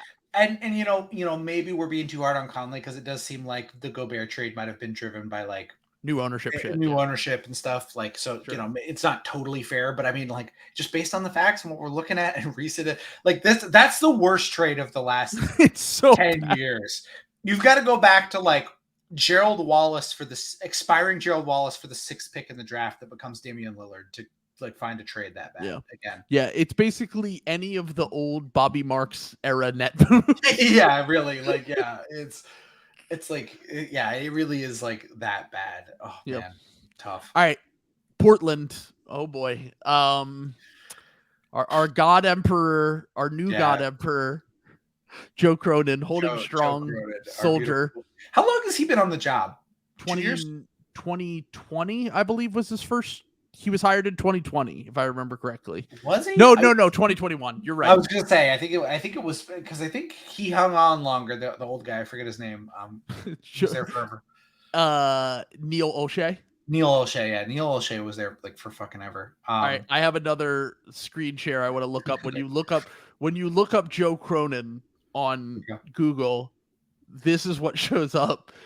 Honestly, what? Okay, it's for audio only people. It is an old timey. This was a Civil man War era. Yeah, he was born in October 12th of 1906. So we have a 1920s baseball played for the star. Sox, the Red Sox. Yeah, I didn't know that he also shared the name with an all-time baseball player here. I'm assuming if he's coming up first. Yeah, career average of 301, 170 home runs for the early 1900s. It's pretty good. That's pretty good, yeah. Pretty good. 7-time All-Star? Yeah. There you go. Boston Red Sox retired his number. Yeah. We love retiring. That doesn't mean much, though. Red Sox, we'll retire fucking anybody's number. So. But anyway, Blazers, this is another kind of a tricky one because they just kind of got put in a weird situation. Mm-hmm. Then again, 2 years, it's a little bit of your own doing. So let's go through the good first. Jeremy Grant trade. Good. Pretty good. I think late first round pick for Jeremy Grant, basically. Yeah. Good re-signing. I think seems like Shaden Sharp was really good value at the seventh pick. Yeah. Good. Yep. Seems like it. This was what Simons was before his time then, though. It was Simons was before his time, but he did sign him to that contract. Mm-hmm. Is that good or bad, do we think? Let's just say it's neutral for now. It's neutral, okay. And then who else have they drafted in the last? They traded CJ McCollum for Josh Hart, for Josh Hart and a first, but I don't know what happened with that first. Yeah, because New Orleans kept the pick originally, I believe. So I'm not really sure if we need to give him a ton of credit, but Josh Hart, they then flipped for an extra first. Josh Hart for CJ McCollum on that contract is pretty. But then they traded Josh Hart and Hart for the pick that became Chris Murray. Yeah. So, and then the trade that everyone killed them for that I didn't understand at all was Norm Powell and Robert Covington for Keon Johnson, Eric Bledsoe, Justice Winslow, and some second round picks, which honestly, with no one wanting Norm Powell's contract now, it's probably just like a nothing deal. No one, and like Robert Covington's like a ninth man. Like Powell's the best player in that trade, but no one wants to pay him $18 million a year. So is it a terrible trade? It's a fine trade probably. And he didn't sign Norm Powell to that contract. That was Olshey. Yeah. So it's really nothing too damaging, really. Nothing too damaging, but also nothing great. Scoot fell into their lap. The Jeremy Grant trade was good. That was objectively good. CJ McCollum trade was fine. Yep.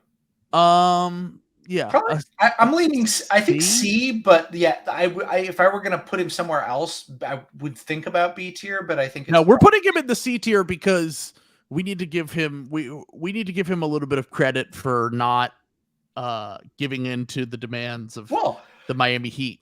Unironically, not even as a bit. I think that is good business on his part, and I think that is what you want.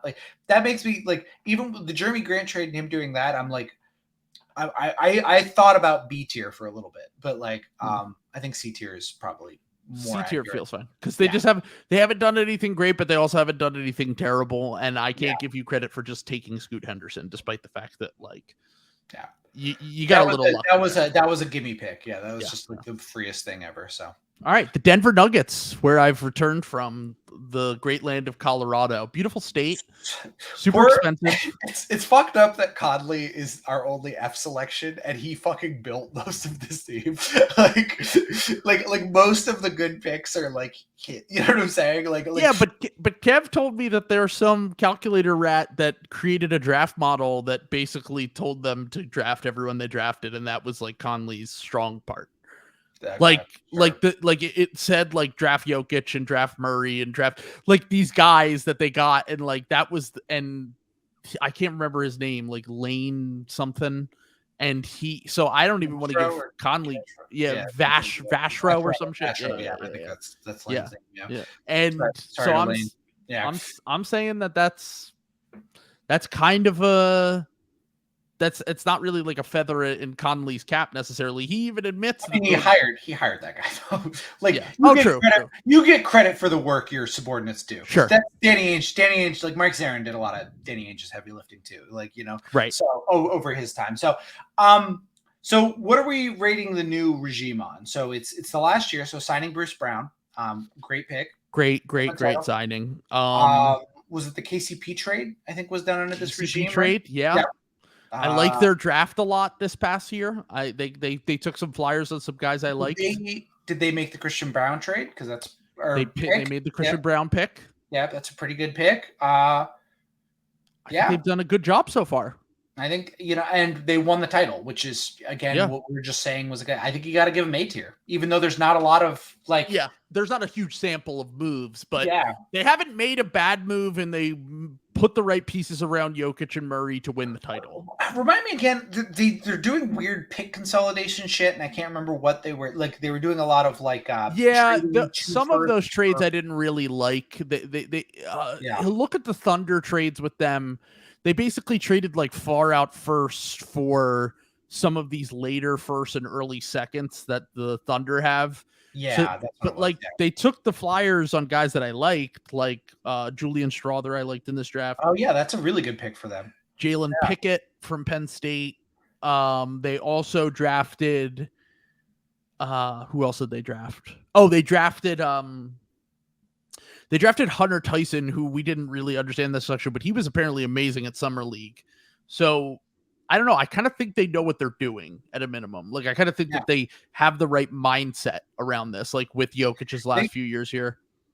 They got their team over the top. I mean, they lost Bruce Brown, but like, whatever. I mean, you won the title. Yeah, like, sure. With the moves, this regime came in and did the hardest thing. What I always say is the hardest thing is taking a very good team and turning them into part of that was just their guys getting healthy, like the Aaron Gordon thing. I was going to say that was which was honestly a back of Porter Jr. not giving out not being the back of a senile old man.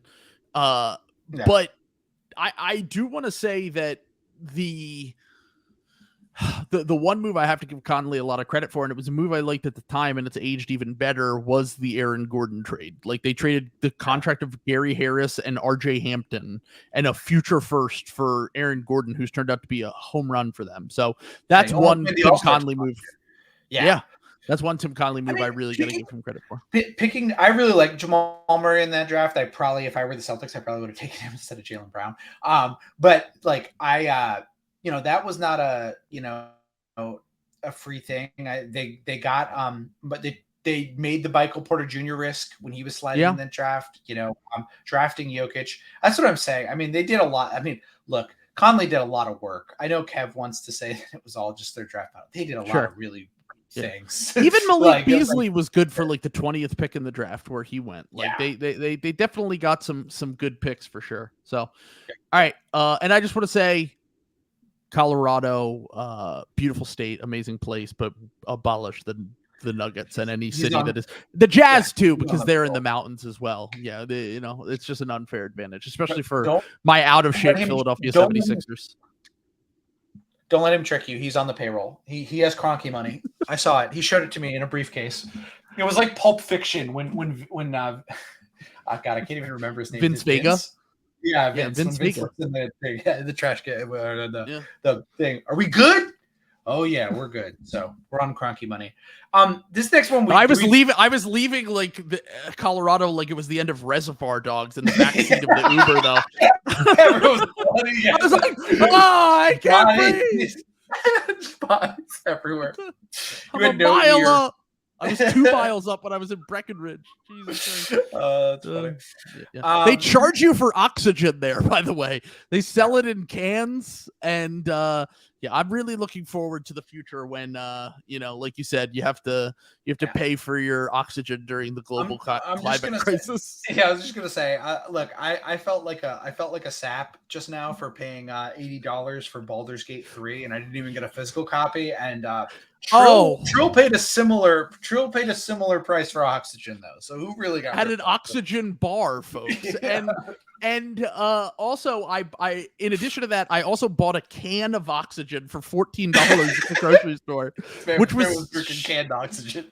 Shout out to Mark Cuban. It was on Shark Tank. It was advertised as seen on Shark Tank, which is so funny because I tried to tell you this story before we started the podcast.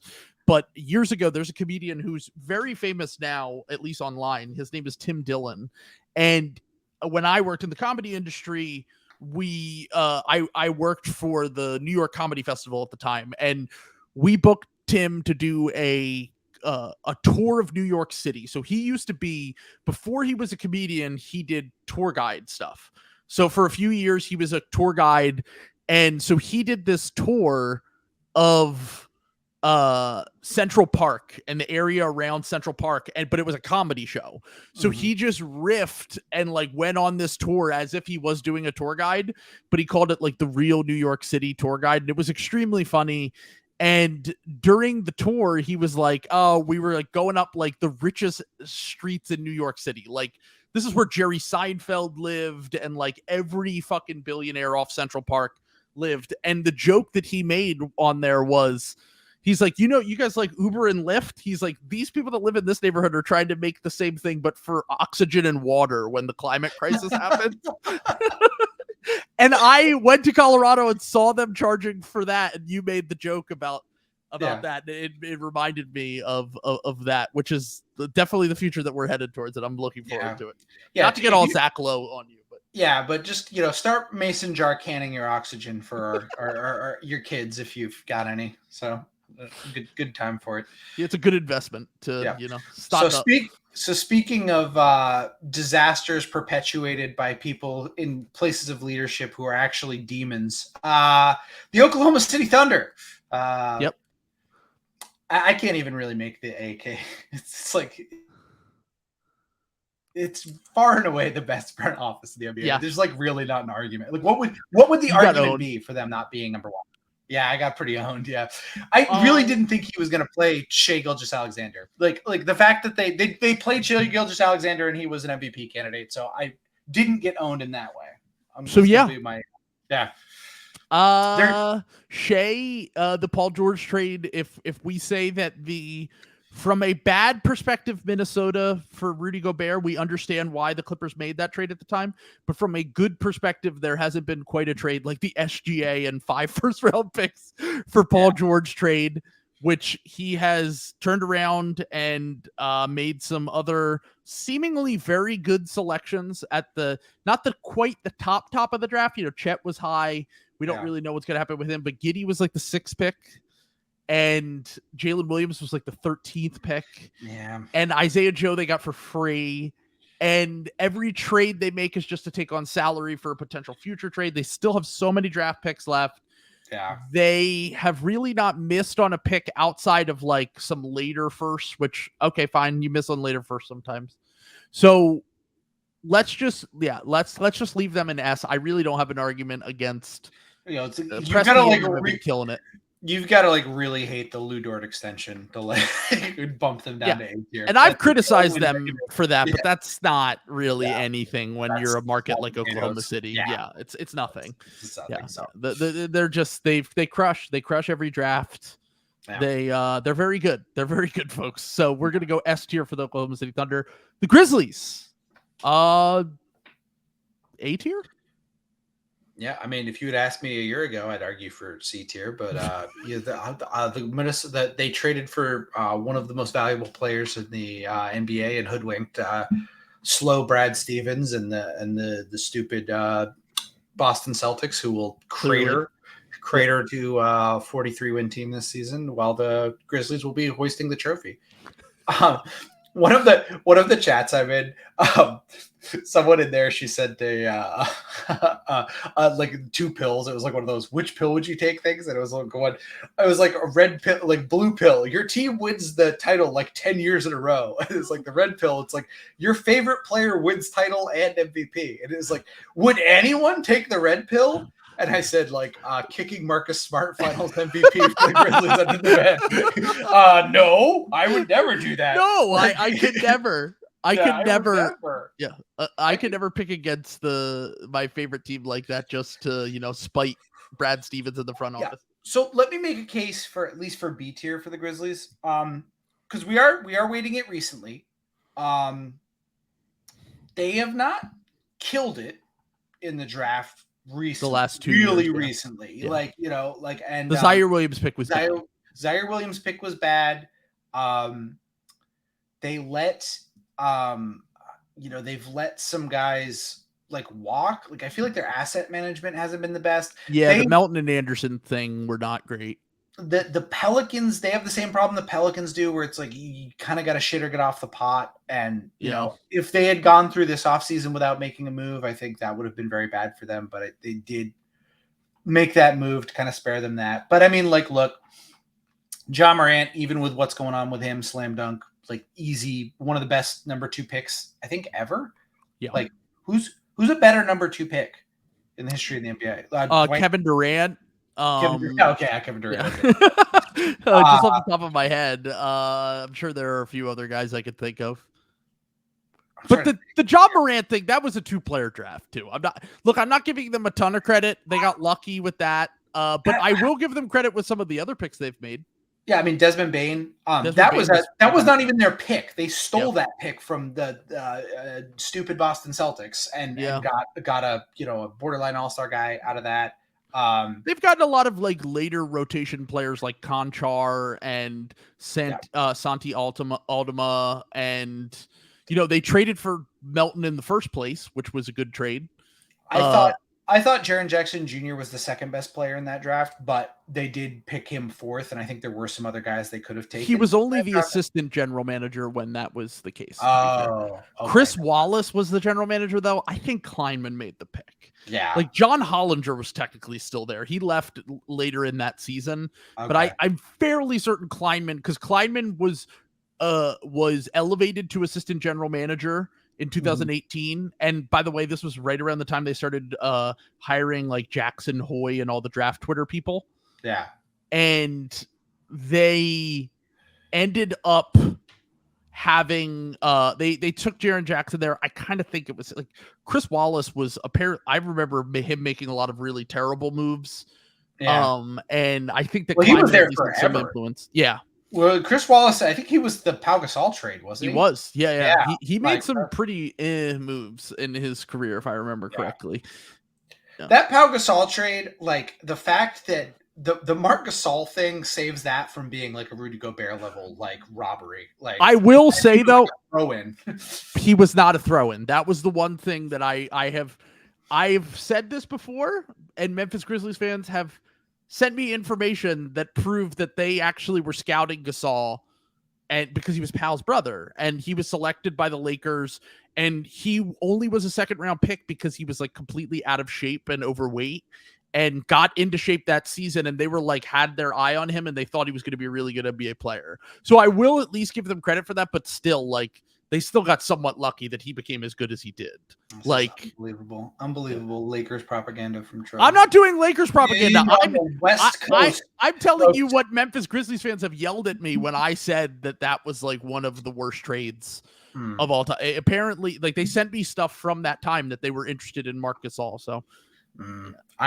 Sounds like made up things, something a bad front office would say, and then it just happens to be true that he's good. Look, we have enough anti-Lakers slant on this podcast from you, so yeah. I guess we do need to balance it out, but I think A is fine for the Grizzlies.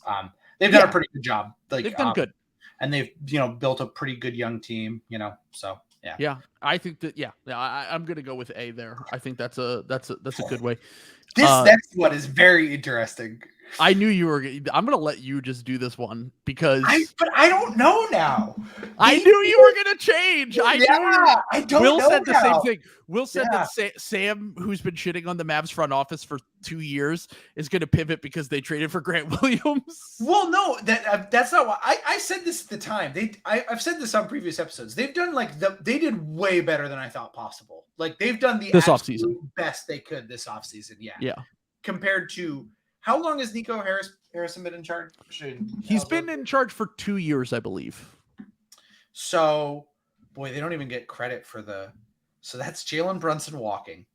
Yeah, that's so bad. That's so bad. That is That that is like a Gobert level misstep. Like when it might ultimately cost, if it ends up costing them Luka, that's almost as bad as the Gobert thing. Like I think in terms of being damaging to your franchise, you don't get credit for picking Luka and the trade that brought you Luka, because that's the Mavs masterstroke, is somehow going into the draft with the 5th pick and getting Luka Doncic, who everyone knew was the best player in that draft. Yeah. That is, I still can't believe that happened. That not only did the Suns take Ayton, who was, I'm sorry, that he was always going to be mid. That's not a Hakeem Olajuwon thing. Like, he was never going to be a good player. Like, I'm sorry. Like, I had nowhere near the upside. But that also for the Kings to take Marvin Bagley is just unreal. And then they trade up. Like, you don't get any of that. But then, I don't know, the Kyrie Irving thing. I mean, he traded for Kyrie. But he did resign. Yeah. Because that's the other thing that really made me nervous, was I thought he could walk, and then he didn't. So that mitigates a lot of that risk right there. So they traded Dorian Finney-Smith, Spencer Dinwiddie, and a future first. Dorian Finney-Smith and a future first for the Kyrie Irving experience is certainly a risk, especially after you let Jalen Brunson walk a few months earlier when you could have just paid him more. Part of me kind of blames Cuban. Yeah. Like Cuban could have just paid up, and I feel like it was a little 12D chess where the smoke. And that even though he was hired 2 years ago, I feel like a lot of the Jalen Brunson stuff with like the contract negotiations probably predated him a little bit. Maybe. But he could have signed him to the best contract in the NBA. At the offer that they didn't give him was like 4 for $48. Yeah. Even if there was like a disrespect premium that they had to pay, like if you had to pay him like $8 million more a year to like, because he felt disrespected, then the Knicks would have had to pay. You still do that. Yeah. You know, I mean, well, you know what though? I also didn't think I thought the Jalen Brunson contract was just fine. And I think if you were paying him $8 million, where I would have been like, what the fuck? But that's why I'm not a GM. So, but I don't know. Like, and then they had a really strong offseason. I mean, I think they got Omax Prosper. They turned what did they do with the 10th pick again? They traded back Davis Bertans. They traded back 2 spots. They dumped Davis Bertans, got a trade exception, and then they took Rashawn Holmes into the trade exception. And they drafted Derek Lively. That's pretty good work. Yeah. Honestly, I like all of that. Like, I think Rashawn Holmes is a way better player than Davis Bertans. He can play for you. I think getting Grant Williams in that sign and trade for essentially nothing was really good. The swap scares me a little bit to get off the Reggie Bullock contract, but that's really the only part that I'm like a little worried. Yeah, that's not great, but I don't know. They might have saved themselves here. I think D tier, and I think it's higher end of D tier. Like, it might even be C tier. Like, if you wanted to argue for C tier, I wouldn't honestly push back that much. I'm going to put them in D tier for now. They still got to prove it to me. I did like a lot of the moves that they made this offseason, and I think that they'll be better next year because I thought it was their disaster year. But they still, like, dude, letting Brunson walk was just so... After his playoffs, dude, like, he was so good in the playoffs. Jeopardizing, like, losing a top 3 player in the NBA for his prime is such a bad... Like, that is like the one thing you cannot do in the NBA. Exactly. Like that's... Because honestly, their moves outside of letting Jalen Brunson walk haven't been that bad. But this is like, but that's the thing kind of looming over this that makes it really bad. It's like, you just can't do that. So it's terrible. All right. So we move on to the San Antonio Spurs. How long has this regime technically been in charge? Because this is kind of a weird one to like, who gets credit for what? I don't really know. How long has Brian Wright been there? Because boy, we're looking this up. Yeah, this is Brian Wright since August 2019, supposedly. Okay, so he does not get blamed for the Kawhi Leonard trade. Yeah. Okay. Yeah. He does get credit for the DeJounte Murray trade, which feels like a fleecing. Pretty good. He does get credit for both of the trades he made with the Raptors, which feels like good trades. Yep. He does get credit for. So the Derek White trade. That's what I was just gonna say. So I never like that trade for the Spurs. It's not a good trade. No, it's not a good trade for the But Spurs. also the value of the Derek White trade was that you were bad enough to get Wembanyama. That's also true, but you also get that the top 1 pick swap. Like The Celtics were a little shaky there for a year. I was really nervous when they made that trade because if the Derek White thing didn't stabilize them, there was a chance Jaylen Brown could walk and then Jason Tatum walks. So, and it's still 4 years out, but like Tatum will be 28, 29. I think you guys will probably be fine. Oh, that's a good point by Brian though. F tier. They let Romeo Langford walk. Oh fuck! But they did get Mamu. Oh fuck! They did get Mamu. God damn. A tier. I think the Derek White trade was the only bad trade that they've made. I think all their other trades have been good. And where did they draft Vassell? What's their draft been like? He drafted Vassell. Yeah, who's good? He drafted Jeremy Sohan. The Primo thing, I mean, you can't really blame him. I don't know. That's yeah. And then the Wemby pick, plus they got CD Sissoko in this past draft. I don't really know what to make of that. I think they drafted CD Sissoko, if I remember correctly. Yeah, I know draft Twitter guys really like him. Yeah, he also drafted Trey Jones in the second round. I like that pick at the time, and looks pretty good. Yeah, he's like a solid backup point guard. He's a good player. Yeah, good second round pick. I think they're just like C tier for like a they haven't like blown me away. They got like okay value for Pirtle. I thought the Murray trade is amazing, and I think that the Pirtle trade is fine, and I think that the Thad Young trade is great. Do you want to go B tier? I think I'm going to go B tier. I think he's done a good job since 2019. Like, I guess that's true. They haven't like a lot of the like shitty picks they've made haven't really been like his fault. Yeah. So yeah. Okay. Yeah. Also, he drafted Keldon Johnson too. Was a good pick. That was where did he draft him? 2019, the end of the first. He was like the 20th. Oh yeah. That's really good. Yeah. No, that's solid. They're a B tier. Yeah, they're a B tier to me. Along with, if you want a refresher here, the Bucks, the Nets, the Knicks, the Pelicans, and the Spurs. We got to move the Bucks down. Yeah. All right, I think we got to move the Bucks down. All right. If you take the bullet from I'll take the bullet from Nihilist. Nihilist, you know where to find me. Jesus Christ! All right, we got to get moving on these. The Suns. 2 hours. The Suns. God, another really. This is a really hard one. Yeah. Oh man, dude. Oh. God, like, because they are like. So many unforced errors. They're like the definition of like trying to field a punt at the like 2 and then getting hit and it fumbles into the end zone, but then they pick it up and return it to the 40. I don't know. Like, are they bozos for not caring about the draft? Like, they did get Kevin Durant. They had to give up a lot. Like, they got Bradley Beal for nothing, but is that good? They made the finals, but also, Chris Paul wanted to go there, and they kind of got lucky in that regard. When did James Jones wasn't okay. So James Jones did not draft Mikal Bridges or DeAndre Ayton. He did not draft Devin Booker. He was hired in 2019. So he was hired before So the Booker thing is good because the Ayton thing is really like because that's like one of their worst moves. Yeah, that's one of the worst moves. So he was 2019. So he was Cam Johnson, which was seen as a reach, but turned out to be a really good pick. Yeah. 2020, the Jalen Smith over Tyrese Halliburton is just that's tough. And like I like Jalen Smith, but just like Tyrese Halliburton was right there. Like, and also like once again, one of the things that drove me insane was when people were like, well, James Jones just takes who he wants. And I'm like, the Raiders did this in football for years too. And I'm like, it's bad process to take a guy who's supposed to go with the 30th pick with the 10th pick, dude. Yeah. Even if you just trade back and get second round picks, at least you're getting something. Like, what do you think? You're telling me that you couldn't have traded from pick 10 to pick 25 and get Jalen Smith and get an extra first? Yeah. Like, that's for a team that might have potentially moved up for Tyrese Halliburton. That is bad at your job. Like, that is just not, that is stupid. The we don't care about the draft quote is so insane. Is very alarming. Yeah. It's very alarming. But at the same time, they got Kevin Durant.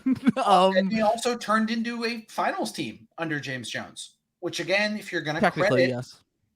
I mean, I know everyone says it's Mickey Mouse, but like, well, no. I'm saying technically, like the only thing that he really did was, I guess he drafted Cam Johnson and traded for Chris Paul. But like trading for Chris Paul was huge. That's like a franchise saving move. He did want to go there though. He picked to go there. it's kind of like the Anthony Davis thing where I'm like, do I give them credit? But like they didn't have to give up much, but also the Thunder didn't really care. I don't know. It's hard for me to like be like, oh wow, amazing. A guy said trade me to this team and you did it. Well, it's also the other thing that is like what they just did this offseason was so extreme, and we have no idea if it's going to work or not. Yeah, and like like it could be really bad or it could be really good. Like we've talked about that before. Yeah. Like and look, the Beal move, even though they took on Beal's money, like it was either get rid of Chris Paul and get nothing or get Bradley Beal. I think it's fine to get Bradley Beal. That's a fine move. I really can't fault them for that. Let's go C tier. Yeah, C tier. Yeah, I think C tier is fine. We still have to move the Bucks down. I know some Suns fans who have said this before, but there isn't one team. I look at every team that passed on Tyrese Halliburton, and that they hurt the most for me. Like, Devin Booker and Tyrese Halliburton for a decade. Yeah, that would have been amazing. And man. you could still trade for Kevin Durant if you wanted to, but you also had the option just to keep like Mikal Bridges and Cam Johnson. Yeah. Oh my God. And DeAndre Ayton, that young core is crazy. Like, yeah, I'm like, dude. Yeah. That's just so tough, dude. That's like potential new Warriors type shit. Yeah. Like that is really tough to miss out on that because of you wanted to take Jalen Smith. Like that's as destructive of a draft pick as we've seen over the last 5 years. Yeah, that's really bad. Yeah, that's really, really bad. I mean, other than Bagley. Oh, that's past 5 years now, Bagley over Luka. Yeah. But so okay. So the Clippers. When did this regime take over? God, I'm sorry. I'm just realizing now Devin Booker has made up for so many. They passed on Luka and Halliburton. Okay, yeah. Anyway. The Clippers. The Clippers have been there for a while. Lawrence Frank has been the GM since Doc Rivers stepped down. So when was that? 2017, 2016? So that's the Kawhi Leonard. It's basically everything since 2 years before the Kawhi Leonard thing. Was that trading Blake Griffin? Was that signing? Was that flipping Blake Griffin? Do we go back that far? 2016 offseason. Jesus. Yeah. So that's trading Chris Paul. That's trading Blake Griffin, Tobias Harris. That's everything that's happened. Been there like 8 years, 7 years. That's got to be one of the longest tenured front offices in the league. He's been around for a while. Lawrence Frank has been around for a while. I'll say this much. The Clippers are probably the worst drafting team of any team that we've ranked here. Can you think of any good Clippers pick? Shake Alexander. Oh, fuck, right. Yeah. Okay, never mind. Yeah. You did have Shea. You have to get credit. I mean, they did pick Jerome Robinson with the very next pick. Sure, but no, I'm sorry. Shea, I forgot. Yeah. Shea and Terrence Mann are the two guys that they've drafted over during this tenure that have been good, and they're usually drafting a little bit later. I'm just a little bit biased here, I guess, because Rob Flom's on draft night is like, the Clippers just made the worst pick I've ever seen. Yeah. And there are good guys on the board, but most of those guys don't really move. The 2016, was that the one where they drafted Diamond Stone? I remember. I feel like that was 2015, but hold on. Was that the year before? Yeah. I remember being like baffled by that. Like, they've had a bunch of like really questionable picks. In the let's see, 2000. So they drafted Bryce Johnson. That's who I was thinking of, actually. Yep. It was Bryce Johnson, and then I think Diamond Stone was the second round pick in the. I got those guys confused because they were both like big beefy guys. But the Shea pick is really absolutely fantastic. I can't get on. That's and that's kind of what makes and it's so hard to tell because like with the Paul George, how much did you ruin your franchise with the Paul George and Kawhi Leonard? Because that's what this comes down to. I'm just gonna simplify this because that's what makes this so hard. Like even so, they made their first conference finals ever.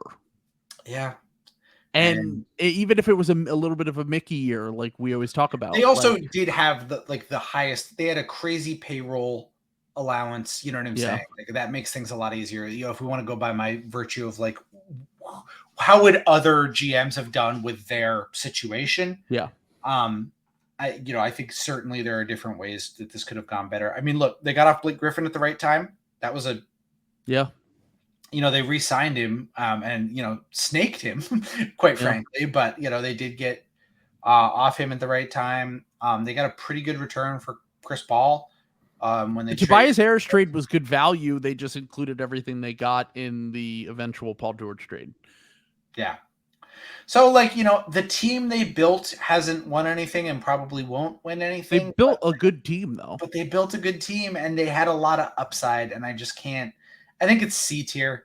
Yeah, C tier feels fair to me, too. Yeah. I will say this much about the Clippers. I feel like they have a lot of cokehead behavior moves where it's just like, wait, why did you make that? Well, he was available. I'm not gonna I have to say that they are probably my favorite. Like, they provide a lot of slop season, but after the move, I'm like, why did they make that trade? They just got the guy because they could. Like, we just traded for Eric Gordon. Like, why? Why'd you trade for? I don't know. It was just Eric Gordon was available. Then we let him walk in a few months. Like, it's just very erratic. Yeah. So this next one was actually we can't judge the Warriors at all. Well, they drafted Brandon Podcast, so I automatically want to here. And Trace Jackson Davis. Yep. And they traded Jordan Poole for Chris Paul. That's pretty good. Like, straight up, I mean, honestly, if Chris Paul could be bad, and the fact that he's an expiring contract is good for them. This is incomplete. I feel like it's like, I see. Probably just put him in C for now. Tier, yeah. But I probably would lean B tier under the new regime. They've actually done an okay job in my book. But boy, I wish Bob Myers had stuck it out for one more year, because I would have loved to have gone to town on what that fucking bozo did his last 3 years. Speaking of guys who had a Masai he was like another guy who was the gold standard during his heyday, and then was just on absolute fucking bozo mode for years and years. I still think he's realizing it, and I still think he's overrated. At least Masai drafted and acquired the players that won the championship. I was gonna say, they won the title in spite of him. That last he didn't draft Clay or Steph. I don't care. I think that he's one of the most overrated GMs of all time. He's a bozo. Yeah. All right. So at least now he can do his podcast with J. Cole, where he talks about education reform. Yeah. God. He could run for governor of California. Cool. Awesome. Yeah. Good luck against Newsom Gavin. Yeah, I was gonna say, I support the Newsom Imperium. Let's go. Newsom Gavin. I like how you said it. No, Gruesome Gavin. Gruesome Gavin. Yeah. I was gonna say, but and Bob Myers doesn't have the stones to go to French Laundry when there's in the middle of COVID. He doesn't have he's not a baller like my boy Gruesome Gavin. Gavin. All right. So Pistons. F. Sorry, I know I feel bad for Tom and our Pistons fans, but this is tremendous content. Is it F? It's F. It's F. All right. It's been so bad, man. It's been so really bad. And look, I've said it ad nauseum here. I just want to say I like the Jalen Duren pick a lot. Yeah. And I like good process to get that pick, trading with the Knicks. Yeah. Yeah. I like that move a lot. And there aren't a ton of other moves that I like that they've done. I'm not even a big Sadiq Bey guy, but how is that your return for Sadiq Bey? Like, the Isaiah Stewart contract is bad. All the bigs. You're ruining Jalen Duren as like one of your only good players, and you're bringing him in. Like, Weaver diced draft Cade, right? No, he did, but also he was the number 1 pick. Yeah, and we'll see. Dicey. Yeah, it's dicey right now. I'm just saying, so I think you've got to go F tier. There's really not a lot of good things to say. Like, it's pretty much Jalen Duren. And Jeremy Grant, that's awful return. I don't know what. Although apparently they did, if I remember correctly, they spin the pick they got for Jeremy Grant for Jalen Duren. It was a future Bucks pick. Yeah. Oh, but boy, but that means you had to add. It still means you're drafting Jeremy Grant with the 30th pick. You turn Jeremy Grant into the 30th pick. That's that's abysmal. Yeah, that means you had to add more stuff to get up to 17 or wherever Jalen Duren was picked. I don't even remember. It was like 13 or 12 13 or something. Yeah. No. That's bad. But, it's bad. I think he's going to be out of a job in 6 months, to be completely clear. I think the Pistons are going to stink again, and I think that he's going to be gone. It's so hard to be that bad when you inherit a bad team, and he somehow made it worse. I guess it's like, and you had the number 1 pick, and you're still worse. Did you draft Killian Hayes? Yeah. I mean, I liked the Killian Hayes pick. It was really a bad pick, though. The only guy, he had 3 first-round picks in that draft. So they had 3 top 20 picks in that draft, and they came away with Sadiq Bey, Killian Hayes, and Isaiah Stewart. Isaiah Stewart was the best of the 3, I guess, and then he overpaid the shit out of him, got no value back for Sadiq Bey, and then Killian Hayes has turned out to be a total bust. And by the way, the other guys that went in that draft, even if you just did like up to 21 where Tyrese Maxey went, there were so many other good picks you could have made. Yeah. And like even the picks that I've liked, like why am I blanking on his name? Asar? Purdue guy. The guard they drafted 5th. Jaden Ivey. Jaden Ivey. Like even if fell into his lap. Yeah, I was gonna say fell into his lap, and also like just I love that pick. The picks that I've liked haven't really been good, and the picks that I've hated have been exactly as bad as I thought they were going to be. Yeah. So like I'm still holding on to my Jaden Ivey stock, but yeah, I mean, I wouldn't quit on him, but I'm just saying he's not putting these guys in a situation to succeed though either. He's destroying the spacing. Yes, he's destroying like Bojan and Burks are the only guys that he's acquired who are like spot up shooters. Like, and Bojan's 1 billion years old. Yeah, I know. You should have flipped him for draft picks. Like, what exactly? The fuck are you? Anyway, exactly. Yeah, whatever. So bad. Okay, all right. So speaking of false, talking about moving your needle. By the way, our Sacramento Kings would have been. A D tier, F tier, D or F tier. After the fucking Halliburton trade, I probably would have put them F. Yeah, but with the way that they bounce back, they've made a lot of nice moves. Like, they didn't have a great offseason, but like they made good moves a year ago, and in their small sample, they've made some good moves. Like they've done themselves a lot of positive things. They won a lot of games last year. They were the 3rd seed, and like credit to them, they stuck with Fox, and like he was amazing last year. Like Sabonis, whatever you think about Sabonis, like a Malik Monk. I'm sorry, the Davion Mitchell pitch stinks, and it stunk at the time too. But that was 2021. Star in plain sight, Davion Mitchell. How dare you? Who did they take? They took Keegan Murray, who at the time I was clowning them for, and he turned out to be a good pick. Yeah. He's been a great pick. He's probably the 3rd best player in that draft right now. 3rd or 4th, yeah. And they picked him with the 4th pick. So, So, all right. Yeah. So, C tier, B tier, what are we thinking? Yeah, let's give him C tier because I mean the Sabonis like. I'm sorry. I'm sorry. I will just never get over that people are like. My thing with the Tyrese Halliburton thing is like, I keep hearing people say, and the way that people cope with it is, well, that would have never worked with Fox and Halliburton. And I'm like, why? You're telling me that Halliburton wouldn't thrive in this read and react, set 100 screens, run around, get up and down the court? That's how he plays in Indiana too. Now, would Fox and Halliburton maximize each other? No, maybe not. But also, like, I'd rather have Halliburton for the next 10 years than fucking Sabonis. I'm sorry. No, it's just ridiculous. We've got to move the Bucks. The Bucks have to be moved down to C tier, though. Okay, we're all right. We're gonna get there. We'll read. You're trying to get me to forget, and I won't. I will not forget. We're 2 hours and 20 minutes into this. We're not gonna get to anything else. All right. Okay. The Cleveland Cavaliers.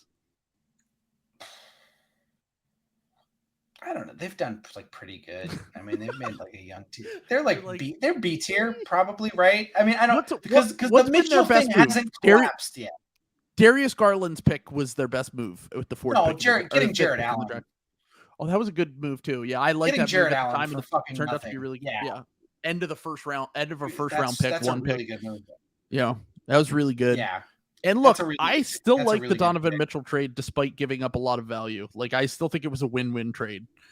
Lauri Markkanen good. Like, getting trading those picks. I don't know. I think, B or C tier. I don't care really which way you want to go with that. We'll go B, but I still don't fully trust this front office. Like, because I was so skeptical because they made so many bad moves, but then they kind of rebounded. I could see them bouncing back down again. I'm not giving you credit for taking Evan Mobley, who was the no-brainer pick. Yeah, it was a freebie. I did like their offseason though. I thought they did. I thought they had a really good offseason. Yeah. They addressed a lot of needs.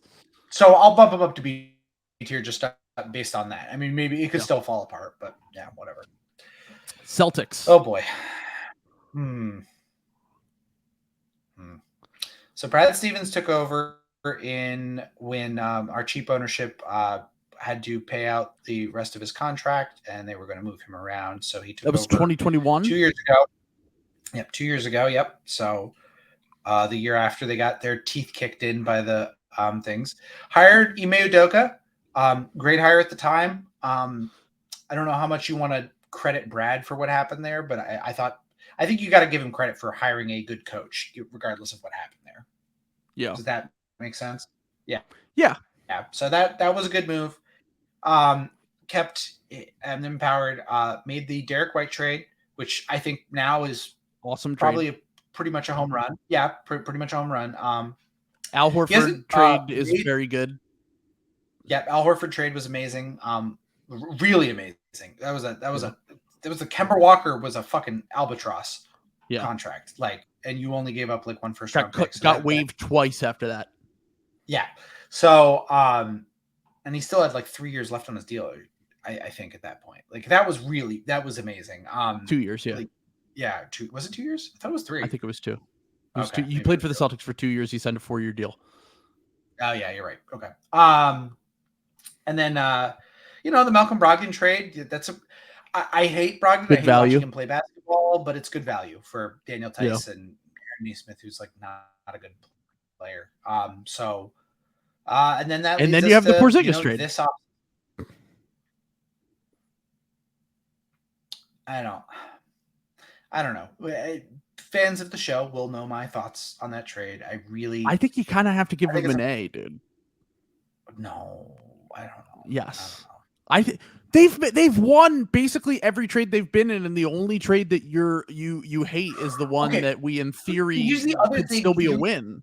You're also empowering. You made Joe Mazzulla the guy, which is like it's a tough situation. That's bad. I'm not gonna hold the 1 year where Joe Mazzulla like had to be your coach against you, but then you bring him back, and I get that look, we said this like during the offseason. He's not a bad guy, and I understand wanting to give him a chance. The thing is, you're not the Utah Jazz. You're not some. I do want to make it clear. I don't know that if he's a good guy or not. I don't know. Yeah, I guess. I guess I said like if you feel bad for Joe Mazzulla, you're coming at it from the perspective of this front office who believes in Joe Mazzulla. It's a nasty thing to do to a guy who stepped into a bad situation to immediately fire him. Right. Like with no coaching staff. His coaching staff was basically the second Ime Udoka was hired, had their bags packed at home, like ready to go to Houston. Like, there was no infrastructure. They had no coaching. It was a very hard situation. He did a bad job. It was a hard situation. He also did a bad job. These are two facts. I think I don't think it was a good bet when you have a title chances here to bring him back. There's also the Jaylen Brown Supermax. I think that's probably neutral myself, but you could probably make an argument if you wanted to that maybe they should have looked for something in between the maximum and the Supermax. I don't think that's really in the cards. I think that's like fine.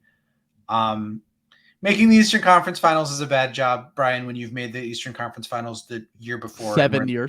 Yeah. So it's a bad job. It's a bad job when you've made 4 out of 5. All right. So where do you want me to put him? I was thinking B tier, but if you want to fight me on I think your biases are strong with the Marcus Smart thing here. I didn't love their offseason. I thought that it was kind of questionable, but also every move he's made so far has basically been almost perfect.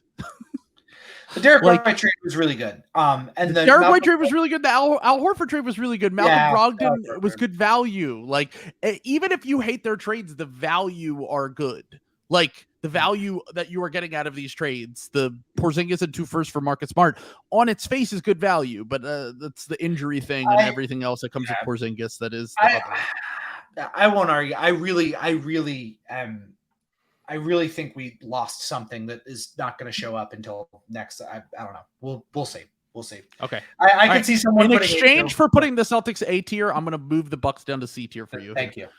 That's all I wanted. I really thought they were here. No, I'm kidding. We're 2.5 hours in, and I need to kind of get through here. Sixers. I think they're a B tier. Yeah, I'd say B tier. Yeah. No. I mean, look, it's a Sixers podcast. Inherited the Ben Simmons contract, and even just wiggling out of that, even with no matter what happens with Harden, that's great. And they've done good margin moves. Maxey was a great pick. Paul Reed was a great pick. Yeah, some bad margin moves with like letting Isaiah Joe go and stuff, but a big picture, they've done fine. Yeah, they done pretty good. All right, so we'll give them a B for Morey's tenure with the Sixers. The Hornets. Kind of hard, actually. That's actually kind of hard. Because old regimes definitely would have been an F, but Kupchak has done a pretty good. Like, do I give him credit for LaMelo Ball? Do I give him credit for some of these picks? He did make the pick. I mean, it's like, the Warriors didn't make the pick. Yeah, I didn't give. Yeah, true. I didn't give the Cavs credit for the Evan Mobley pick, but yeah, yeah, we did put the Cavs in B tier. They're probably C tier. I would think. I'll say C tier. They're not bad, but also like they're not great either. Like, I don't know. Like, I don't really have strong opinions on the Hornets. They just brought back PJ Washington on a reasonable deal. They've made some nice picks recently. I didn't like the Brandon Miller pick, but I don't know. Maybe that will be fine. The Washington Wizards, we can't really judge them except for this offseason, right? Like that's. Yeah, I liked their moves, but it could also be bad. So, the Porzingis, how you feel about the Porzingis deal, and like they were going to use him anyway. Jordan Poole and Bradley Beal, they were kind of hamstrung.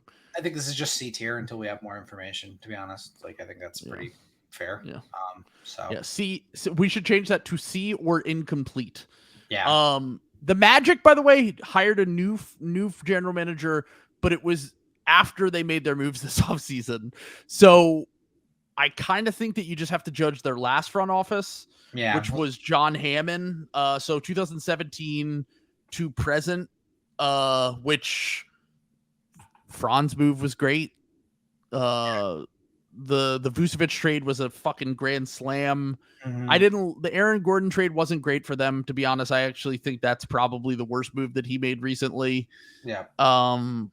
We've done a couple picks like Chuma Okeke and some of these other you took Paulo, but the number one pick is like the number one pick. Like I'm sorry. Like, what do you do with the John Isaac extension thing? Because like you probably had a gun put to your head and we're like, by the owners. Yeah, by the owners. Yeah, you're probably like we love him like a son. We need a young Republican in this front office. So I don't know. They're probably. I would go. My instinct with the Magic is B tier. Let's go B tier. Yeah, let's go B tier. Yeah. I like a lot of their roster. I like some moves they've made, but they've also had some moves as well.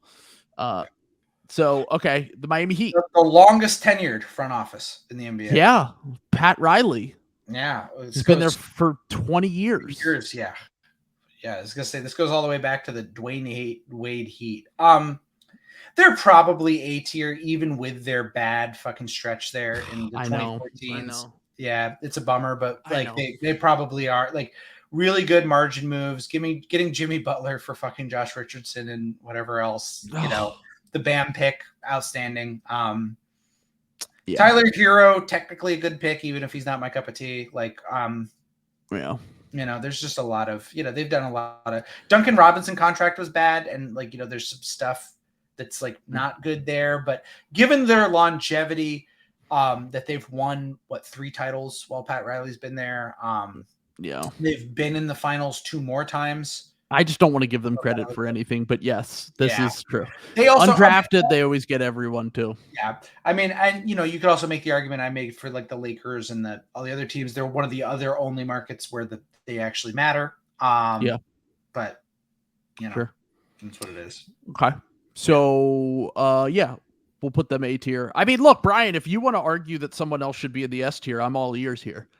Because he's saying that OKC is the only team in the S tier that they will be the only team in the S tier. Yeah, and there will be the only team in the S tier. But like, I don't know. I mean, I think they've done. I'm open to arguments. I just don't know if any of these other teams should be in the S tier. But because here's the other thing, Brian. Because yes, we're going on recent history, but like they also were like in the finals and drafted 3 MVPs. Like this. Yeah, like this isn't just their recent stuff. Yeah. Like Presti has had a long run of being one of the best GMs in the NBA for 15 years. It's the second longest tenured front office, and like for a small market team, they've had incredible success. Like even without winning the finals, you know, like, and they're set up for years and years to come. So I don't think it's arguable. I don't even know what the other, because the other thing you got to remember, Brian, is even teams like the Nuggets that did a really good job, it's a totally different regime, and we're just exactly. Yeah. So right. Most of these teams have not been longer than 4 years. Like it's. I guess the only other one you could make, the only other argument you could make is the Heat. I guess you probably could make an argument for the Heat based on their length, and they won 3 titles, but like. They were really fucking bad for like 5 years. Like, and also like, I'm sorry. I guess they were good recently though, but God, now do we have to think about the Heat and the S tier? I don't want to do that. I really don't want to do that. I hate it. Because you, it's Ryan. Just like, why'd you make me think about this? Yeah, it's like the Lakers are the team that we said we can't just give them credit for LeBron James and Anthony Davis wanting to live in LA and picking them. But if that's the case, then can we also give Miami credit for Chris Bosh and LeBron James just being like, I want to go there? But then again, like everyone says that the Heat culture thing is real, even though it makes me want to die. Yeah, well, it's like, and then it's like also like the other thing is they have the best coach in the NBA, but then again, they hired Riley hired him. Yeah, and he came up this to the is film. disgusting. God, we have to, don't we? Fuck. We have to. Fuck. We have to do it. Fuck. We have to do it. God. Oh. They're S tier. Yeah. I really hate that. God damn, dude. All right. The Heat are S tier. Okay. So last 2, the Hawks, which is really just the last year since the DeJounte trade, essentially. Yeah, that's really fucking bad. I would go D tier. I think the Hawks have made a lot of the Hawks. And I'm thinking about F tier, but I think it's D. So the Hawks' new front office has done bad things. Like what have they done that is Travis good? had his sins. Yeah, Travis has had his sins, but like our boy Travis also, like, you know, the Trae Young Luka thing, like that's tough, but he did a lot of good things. He drafted Kevin Huerter, you know, like he did some interesting things. I mean, they gave away John Collins for nothing. I mean, they inherited that problem, but they still gave him away for nothing. I think they're D tier. So like bad. They're D tier. Yeah, they're B tier. Yeah, very, very much D tier. That I kind of think they just like I could see them being F tier soon. Like I just don't think they make good moves. I think they make bad moves. Every time they make a move, I'm like, that move sucks. Yeah, that stinks. Yeah. All right. I like Jalen Johnson. Oh, AJ Griffin was a good pick, though. Oh, yeah. Doesn't get him out of detail. Schlenk was still technically there, but I think that he didn't really have any power left. And they did sign the DeAndre Hunter extension. They're D tier. All right. Pacers, last move. This is Kevin Pritchard's front office? This is Kevin Pritchard's front office. When did he take over? Was he there? He's been there a fucking while, hasn't he? Let me see when Kevin Pritchard was hired. Because if this goes back to this was like 10 years, 12 years. How long has he been there? Yeah, he took over. Hold on, I'm looking it up here. I forgot he was a player. Why do they? July 2011. Oh, no. Wow. He was promoted to general manager in June 2012. So, oh, no. Okay. He was promoted. This is weird because he was general manager in 2012, but then president of basketball ops in 2017. So he's really been the main guy for 6 years, 7 years. Yeah. But he was also part of the front office from before that too. Yeah. But also that front office was after the Pacers were good. So he made the Paul George trade in 2017? Yes. Wasn't that 27? Yes, he made the Paul George trade. That was like his first move, I think. And Victor Oladipo and Sabonis, yeah, that's good value. Yeah, and I thought that was one of the worst trades I've ever seen, and it was a perfectly fine trade for both sides. So, yeah, and I love the Sabonis for Halliburton trade. I think they've done well drafting recently. I think that they're going to make a big leap this year. And they've done a nice job rebuilding the team. Yeah. They were also kind of mid for most of his tenure. Yeah. They never won a playoff series, right? Yeah. No, I don't think they've won a playoff series since he took over. So I don't think you could put them in A tier because they haven't won a playoff series. But we did put the Jazz, but they're shorter term.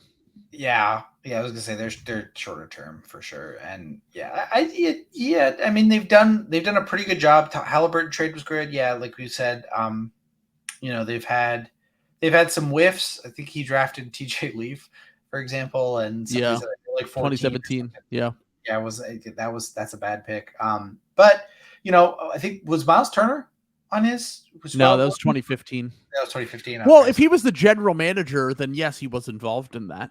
But he was involved in that, and that was a great pick. Yeah, bad draft, and they got a good player. Yeah. So, and his extension was pretty good. Both of his extensions were pretty good. Miles Turner.